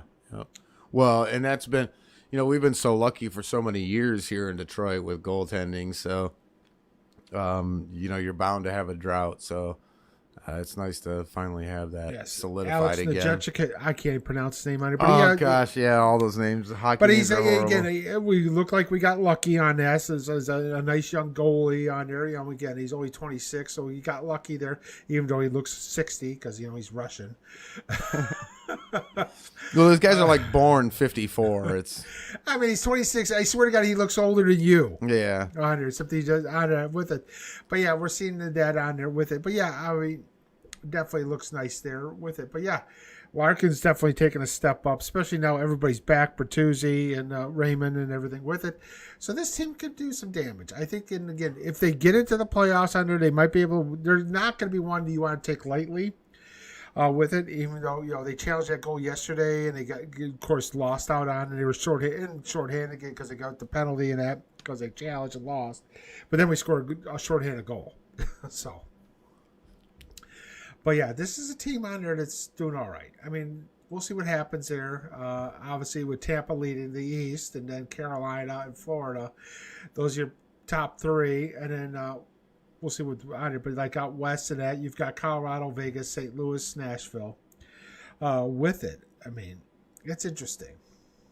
Yeah, definitely. Yeah, I'm super excited. I know we kind of get into everything and we get more in depth, obviously, once football's over because we are football dominant here, but the NHL playoffs, man, I so can't wait. They're always so amazing. So yeah, I'll be anxious to continue to talk hockey as we move forward. But you were talking about Olympics, Moose. What's the deal? Like, I'm totally out of the loop on this one. Well, there's it's supposed to be what 2 weeks from this coming up weekend. Sure. Then we got the Olympics on there, so it starts over on there. Obviously, we're not we're not sending anybody over there because of all the political BS on there on the Olympics. Right. The NHL's not sending anybody over there because of COVID. Right. There's going to be limited capacity in the stands, so it's going to be one of those. It's going to be like Tokyo again, empty stadiums and everything with it. Right. On it, I don't even know if there's going to be. I mean, with the way COVID's still running rampant, I don't even know if there's going to be an Olympics. Yeah, I don't know how they're going to pull this thing off. We talked about it before. International anything is hard to do, and to try to do something like that is just I don't know, man. I think it's just crazy to even attempt it, because I don't know how you're going to do it successfully and safely, I guess, is the key to this. And we go to these other countries, man, and that's kind of part of the problem, is that they don't handle business like they're supposed to. That's how we got into this mess to begin with. So, yeah. I mean, not to be an ass about it. I mean, I'm not trying to be a dick. It's just I don't know. And who wants to send anybody anywhere? Right. I'm not sending. I don't want to send any of our athletes over there. When the NHL said, "Oh my, ouch," when the NHL said they weren't sending anybody, I was like, okay, yeah, perfect. Yeah, I didn't think they would. So I don't know what they're gonna do. But it definitely won't be the typical Olympics. But the Olympic Committee, dude, they're gonna figure something out. Well, goodness is there'll be 3 Jamaican bobsled teams. There'll be a 4-man man, 2-man man, and a 2-man woman. Should we watch Cool Runnings just to be ready? Now, are they going to test for marijuana? I don't think they did. Performance enhancing. Well, it's never been a performance enhancer, that's for sure. I mean, unless you're like in an all-you-can-eat fucking wiener contest. But I think that it's probably off the ban list nowadays. Hopefully their players association has worked that out. Yes. And of course, the Chinese government has ordered athletes not to criticize China. Well, duh. They'll put a bomb in the trunk of your car or whatever. Yeah, we'll see on there. I mean, it also depends too whether or not Russia invades the Ukraine, and that could throw a whole wrench into work. I was about to say now. Okay, so let's take the COVID out of it, because I know we tried to. I said in the open we try our best to avoid it. Dude, I don't watch the news like the last however many months because it's so damn depressing. Yeah, and so I'm watching a little bit today just by pure dumb accident, and like, are they gonna? It's like people gonna get. Is it going down? Like, is Russia like already there? Like, they're already on the border. Yeah, like and they're just waiting to go over there. That's what I like. From what I understand, they're basically trying to play chicken with the U.S. and NATO with it. And again, we don't want to get into politics, but yeah, they're on. I'm like, this is on the cusp where they're going to invade on it. And again, now we actually you can't have these kind of like crazy like international right, and Ukraine is actually asked to be part of NATO, so we have to abide by them. It's like if they are a member of NATO, then we have to have their back. That's the whole part of the organization. There is and I think our administration here, and I don't know this for sure, under but the current one, they'll pretty much they're gonna do that. But yeah, if he invades on there, this may throw the whole Olympics right down. That's what I'm saying. Like, what you can't be doing like international. Sports when there's a war going on during a pandemic, right? Like, what are we doing here? Like, if I said that to people, be like, yep, we're in the middle of a war, and there's a pandemic, a worldwide pandemic, and Yeah, we're gonna go watch some amateurs like Yeah.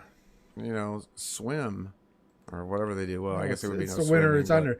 Well, but- they can cross country ski and then Yes. shoot, and then Yes. cross country ski and then shoot. That's a biathlon. Yeah, well, they could be the biathlon accidentally goes across the wrong area, and then you could have a whole like War. yeah, you could have more. Well, the good fight. news is at least the Team USA, we are the defending men's curling Olympic champion. Oh well, curling's important. That's right. Son of a bitch. Curling, baby. We won the gold, baby. We're gonna do it again. I don't even want it. Depressing. Oh, curling's not depressing. You see him throw that stone there with the brooms. I see it. It's stupid.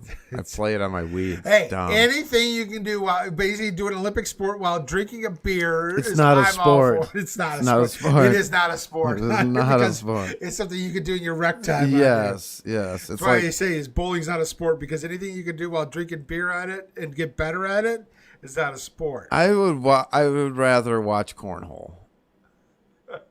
I don't know about that. I would rather watch cornhole. I'm not saying cornhole's a lot of fun, but I'm not saying cornhole's a sport either. No, it's not. Never said it was either. I just said I would rather watch that than curling. They could put cornhole in the Olympics, and I'd be more into Hey, it. they're going to shove down their throats is the frickin' figure skating. I don't care about that. I mean, I get it, but I'm really only watching for the wipeouts. I mean, let's be real God, about yes. it. I'm all about watching, basically bobsledding guys wiping out the Yeah. luge. Yeah, Or all they got that stuff. other crazy one on there too. Is it the on there like you're on a sled and your head down there and you're like, Oh yeah. and you turn your head and it kind of turns it on there. that's wild. Yeah, Then to lose, you're laying down on there, In and the your legs back. are kind of squeezing the blades Yeah. in and that, and your legs. And I'm all about that. yeah, Ski jump. I want to see some guy just wipe out. yeah. Long jump, any snowboard action, anything like Watch a that. snowboard. On there, and Yeah, I'm watching for the opportunity of a wipeout. I mean, let's be real about it. we know they're not testing for pot because they got the snowboarders and the mogul skiers. Once again, not a performance enhancer. I'm not trying to hear that, unless it's no, we're talking about Joey Chestnut burning a fatty before he goes out there. Then it's a performance enhancer, but this isn't the situation. So, but anyway, all right. So Yes. They're going to test it for PEDs. What? Pot? Yeah, On there, the Nathan's on there, sponsored by Tommy Chong's Bombs. yes. Oh my goodness, too silly. All right, well, let's get into our thing, our gimmick here, Moose. I think we got lucky, man. We did really, 6 for really 6. good, man. And I don't know what else to say other than hopefully we can come close to repeating that. So. All right, so here we go with the games on it. So we got 4 games this weekend. It's the divisional card weekend on there, so we got that going on. First, we got 4:30 game on Saturday. We got Saturday and Sunday games, so we got 4:30 game on Saturday. Your Cincinnati Bengals coming off a nice win against the Las Vegas Raiders. They're going to Nashville, and they're playing the Tennessee Titans. The Titans are a 3.5-point favorite. And guess what? Derrick Henry's back. Yeah, I mean, I love us some JoJo and the glasses and the cigar and the story thus far, and that rhymed and I didn't mean it. But you got a healthy Derrick Henry back, a rested Derrick Henry back. Yikes! This could be a really long day, and I mean in literal sense, where they just run over and over and over again, long sustained drives, eating the clock and taking the football out of the hands of Joe Burrows anyway. And I think it comes to an end here for Cincy. I love them to death for what they did, and I think they got the most potential out of that division, believe it or not, going forward. And we talked about that a little bit earlier, and we will be talking about it, I'm sure, in the future. So I am definitely going to take Titans this week for sure. Anyway. Yeah. I mean, yeah. As soon as I heard about Henry being back and in the practice pads this week today and everything, full practice and that, I went, yeah, I'm not taking Cincy. No. I mean, I thought, okay, if Derrick Henry's out there, I think Cincinnati wins this game, but Well, I think it's much closer, and you're right. If you want to make an argument that Cincy wins this game, if they don't have Henry, I'm listening to that. Sure. I mean, if they don't have, if Tennessee doesn't have Derrick Henry on it, then Mixon can be able to run the ball, and they've got a great set of receivers there, and you got JoJo. So yeah, I would normally say I would take it's Derrick Henry. Well, exactly. You're not going to stop Derrick Henry, especially when he's coming off fresh and everything. Yeah, Derrick Henry's going to make somebody look bad. Yes. Business decisions will be made. All right, so we got a 8:15 game on Saturday night in Green Bay at Lambeau. It's going to be cold. Yes. It's going to be probably snow. Frozen tundra of Lambeau Field. The chicken broth will be flowing there and served at the stadium. I just want to dip my balls in it to stay warm. Yeah. We got San Francisco, the 49ers coming off a nice win against Dallas, which we Very called. nice win. They're a 6-point dog against Green Bay. Green Bay's coming off the bye week and everything with it. I like Frisco, but I gotta say Green Bay's gonna win this one. I'd love to go Frisco too, Moose. It's been a great story. I think they got a great coaching staff there, not just their head coach. I think they do a lot.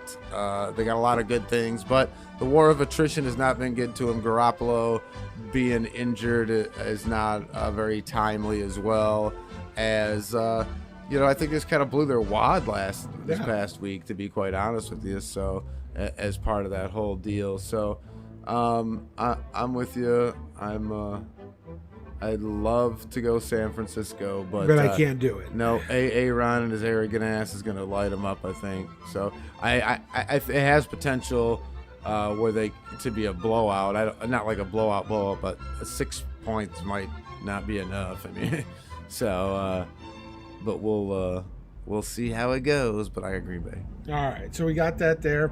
All right, Sunday afternoon at 3 p.m. That's right. You don't have to get up early. You can sleep in. Nice. Enjoy it, and because your games don't start till 3 p.m. on Sunday. And we got the Rams going down to Tampa. Tampa Bay is a 3-point favorite on this one. Yeah. Rams had a nice win on there. Stafford gets his first playoff win. Yep. I think the Rams are going to beat Tampa. I do too. I can't believe we're in lockstep on this one. And to be honest, it's because I can't believe that I'm going against the GOAT. We talked about this before, but I think when you start thinking about it from a sensible, realistic situation, it's just, I mean, he can't win every single one. No, and again, the only healthy receiver he's got is Mike Evans. Right. And the war of attrition has been crazy for them, is where I was going. Like you said, he does have Evans down there, but in Gronk, even if it's not 100% Gronk, but I just don't know, man. Like, there's just so many weapons on offense and on defense. I mean, as long as Stafford doesn't turn into an interception machine, I don't see how they lose. Yeah, because their center's hurt. Worf's hurt. No. So for the offensive line for Sure. I think. They're going to be moving guys all over now because he's hurt. So now you're going to have 3 other guys out of position and their secondary's not very good on there to begin with. Right. On there, so I think the Rams win this one. Yep, I'm with you. I got the dog. You basically got a banged up offensive line, and you've got Aaron Donald face out, dude. Yep. Yeah, that's what I'm saying. You're going to be shifting guys all around. They're not even going to be in their normal position. So it's not only just banged up, everybody's going to be out of position. And this is all just days before. I mean, this is all, they were just talking about it today. So it's like, it's going to be a mess. So it's not going to be ideal for Brady for sure. So like I said, as long as Stafford doesn't get crazy and turn the ball over. If they play like they did Sunday night, then it's a wrap. Yeah. It won't even be competitive, really, to be honest, if they play like that, because they were really on all cylinders. Yeah, so we got that there. All right, Sunday night we got at 6:30. We got Buffalo at Kansas City. Buffalo, after a great win against New England, they're taking them out to the woodshed, facing the Chiefs on there. They're a 1.5-point dog on the road, and they loved every minute of that. It was very cathartic. It felt for them to get that win. And it was impressive, and it was cool, and it's a great story, and I love that they advanced and moved on, and we love Bill's Mafia, and you jumping through tables and all your guys' goofy nonsense. It's great, everything about it, and I can't wait for their future success. Oh, did I just say future success? I did, because it's not going to be this week. No. Yeah. I think Kansas City on there. Kansas City looks like they're getting everything rated on there. I know Buffalo beat them earlier in the year. But it looks like Kansas City's definitely defense-wise is playing a lot better. Offensive, Mahomes basically looking like Mahomes again. Dude, I don't. I can't. I'm not. I can't. I'd love to. I think it's but gonna be a can't. great game to watch. I think Sure. it's. I I think think it'll be- it's at it's 1.5 points on there. Yeah. I think it's right there. Yep, I'm with you. It's gonna be a great game, but it's for sure, without a doubt, gonna be. Now, if this game was at Buffalo, I'd almost say Buffalo. I think it's that home field advantage. it against is Kansas close. City. It could be that close, sure. I don't know if that would sway me enough or not, but I'd definitely listen to the argument for sure. Shit. But okay. So there we go. We're pretty lockstep. Yep. Not- Lockstep again. One dog. There we go. But, and that was the same as last week, so hopefully we have the same results as last week, right? Yes. Instead of an O for the wrong way, we got an O for the right way. About damn time. It's been a goofy go with the pick'ems this year, so yeah, I'm pretty happy with last week for sure. So hopefully, guys, it's gonna be you're gonna get some decent games though. Either way, I imagine if you look at the spreads, nobody's really even a touchdown. I don't think. I think it's 6 was the biggest league. Wasn't it 6 points? Yeah.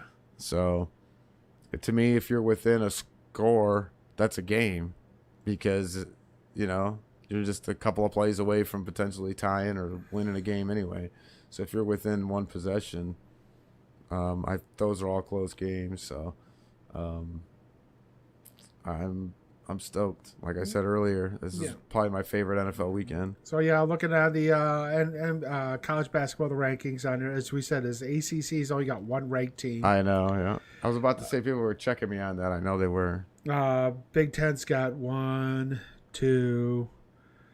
Yeah, but what's up with 3. Michigan, dude? They can't shoot. I don't know what the hell's going on. This man. team cannot shoot the ball, and they don't play defense. Yeah, they had a nice win against Maryland on there, but Maryland's Yeah, but you don't. Why can't we play Maryland's defense? terrible. Why They can't we can't. They're not playing defense or shooting the ball. They can't. I mean, our point guard play is an absolute train wreck. What happened? A lot of guys left, graduating and everything with it. He had this huge class come in there. It was supposed to be a juggernaut, and they're just not working our way out. Oh my god. Again, State God. State was looking good too. And then they had that terrible loss over the weekend against Northwestern. Sure. But yeah, you got to. I mean, the Big Ten's got a lot of teams. The SEC's got some nice teams out there. The Big 12 and everything with it. But yeah, the ACC is just Unbelievable. Michigan's not getting to unless they go on this huge tear in February and don't lose. They're a game. not going to make the tournament. No, God no. And they don't deserve to. No, they don't. That's unfortunate. Because how long? It wasn't that long ago that they were a contender. Really? Yeah, last year we won the Big Ten regular season. Yep. They won the Big Ten. They went to the Elite Eight game. Yeah. And lost on there. But yeah, this team this year just they can't shoot.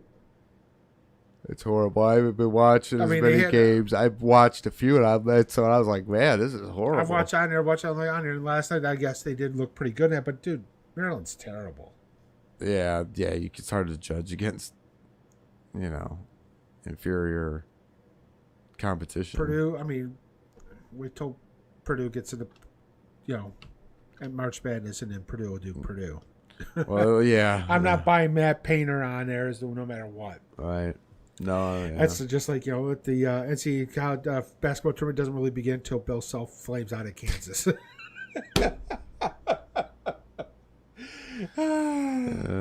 Shoot.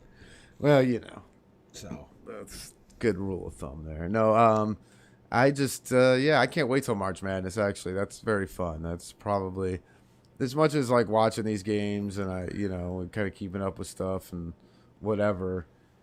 It always just feels like the March Madness. That's all you're really waiting for. It's kind of like the same.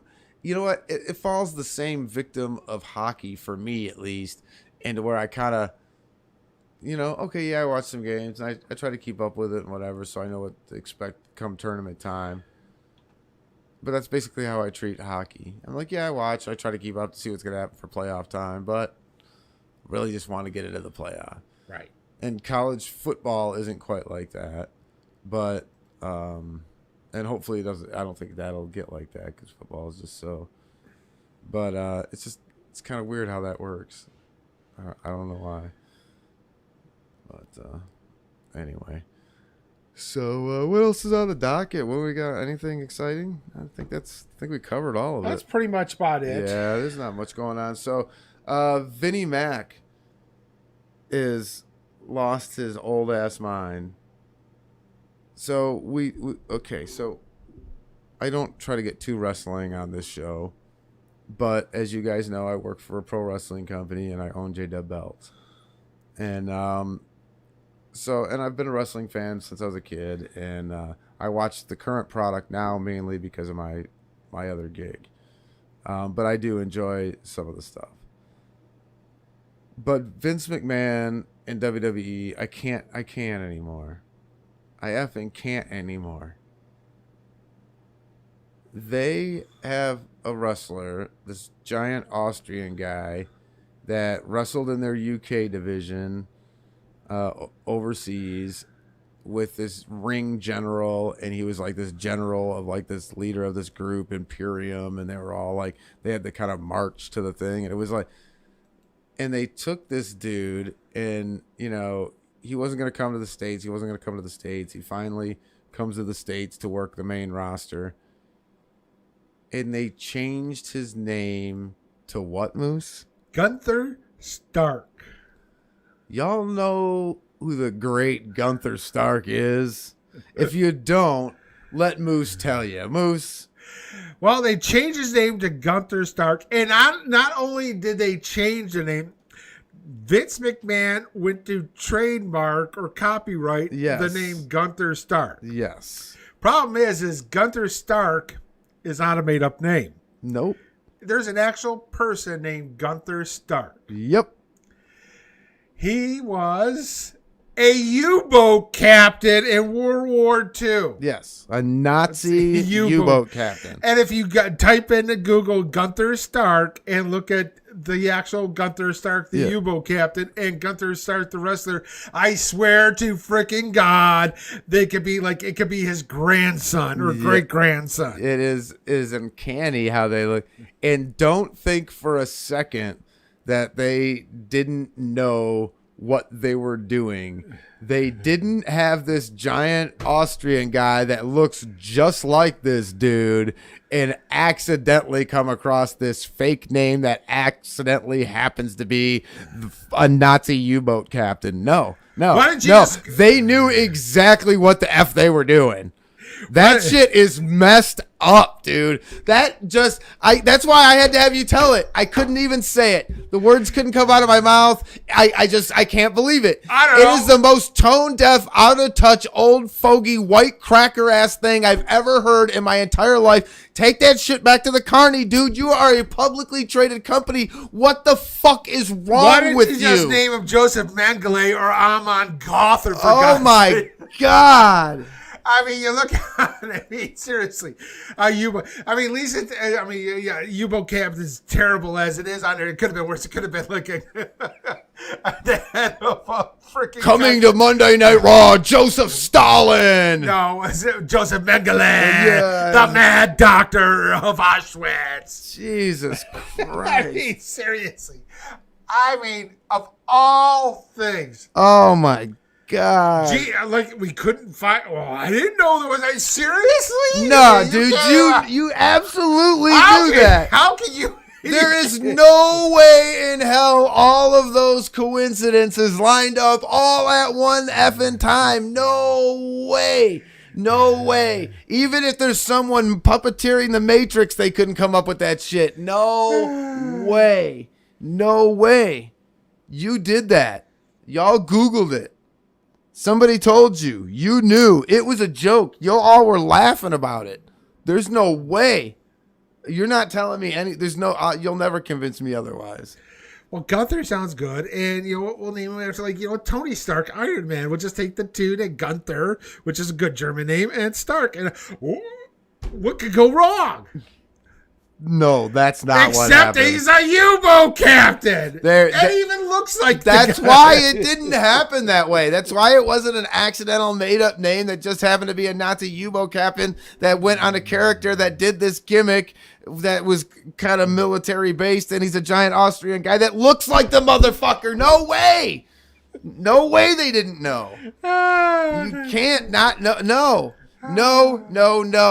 No, that's like walking in on your wife banging the neighbor and she says, I didn't do nothing. Bullshit. I saw it with my own eyes. There is no way. I just can't believe they. Oh, dude. Un-effing real, dude.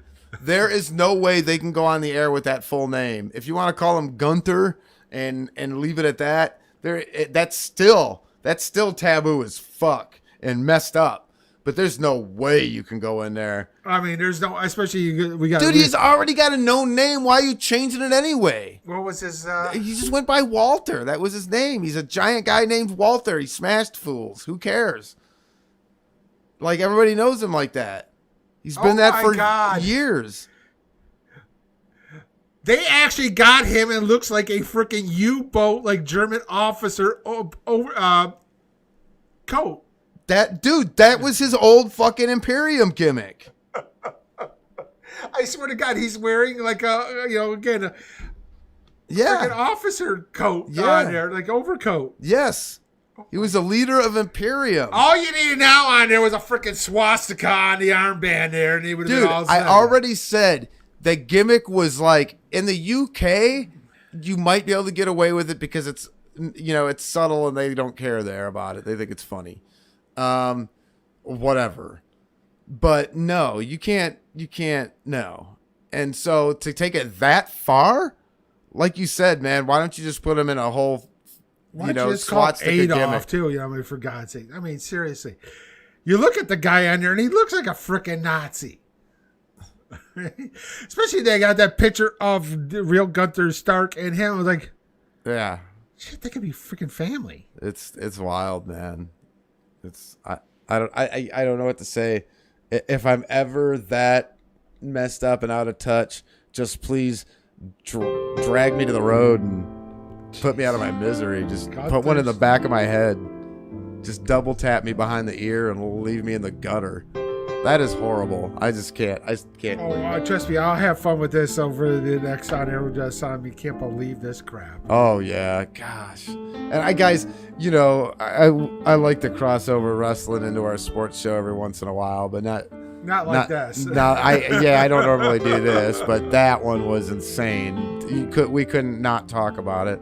I just I didn't want it to take up the show, so that's why I kind of waited to the end here and made sure we got through everything we wanted to before I brought it up. But Jesus, so be the opposite of that. Be sensitive, understanding, and not a dumbass. Well, it can't be hard not to. I mean, gosh, we all can. I mean, if that's basically the baseline on there, it's hard not to. Yes, I mean, we can all do better in life, and that is that is right there a perfect example of we all could do better. Vinnie Mac, you need to do better. And we will all do better, including us next week when we see y'all back here. Same bad time, same bad channel. Be good to each other. Stay safe. We love you. And we'll see y'all later. Hey! Peace out, brothers. See you next week. You're listening to Studio 57 Radio, your home for underground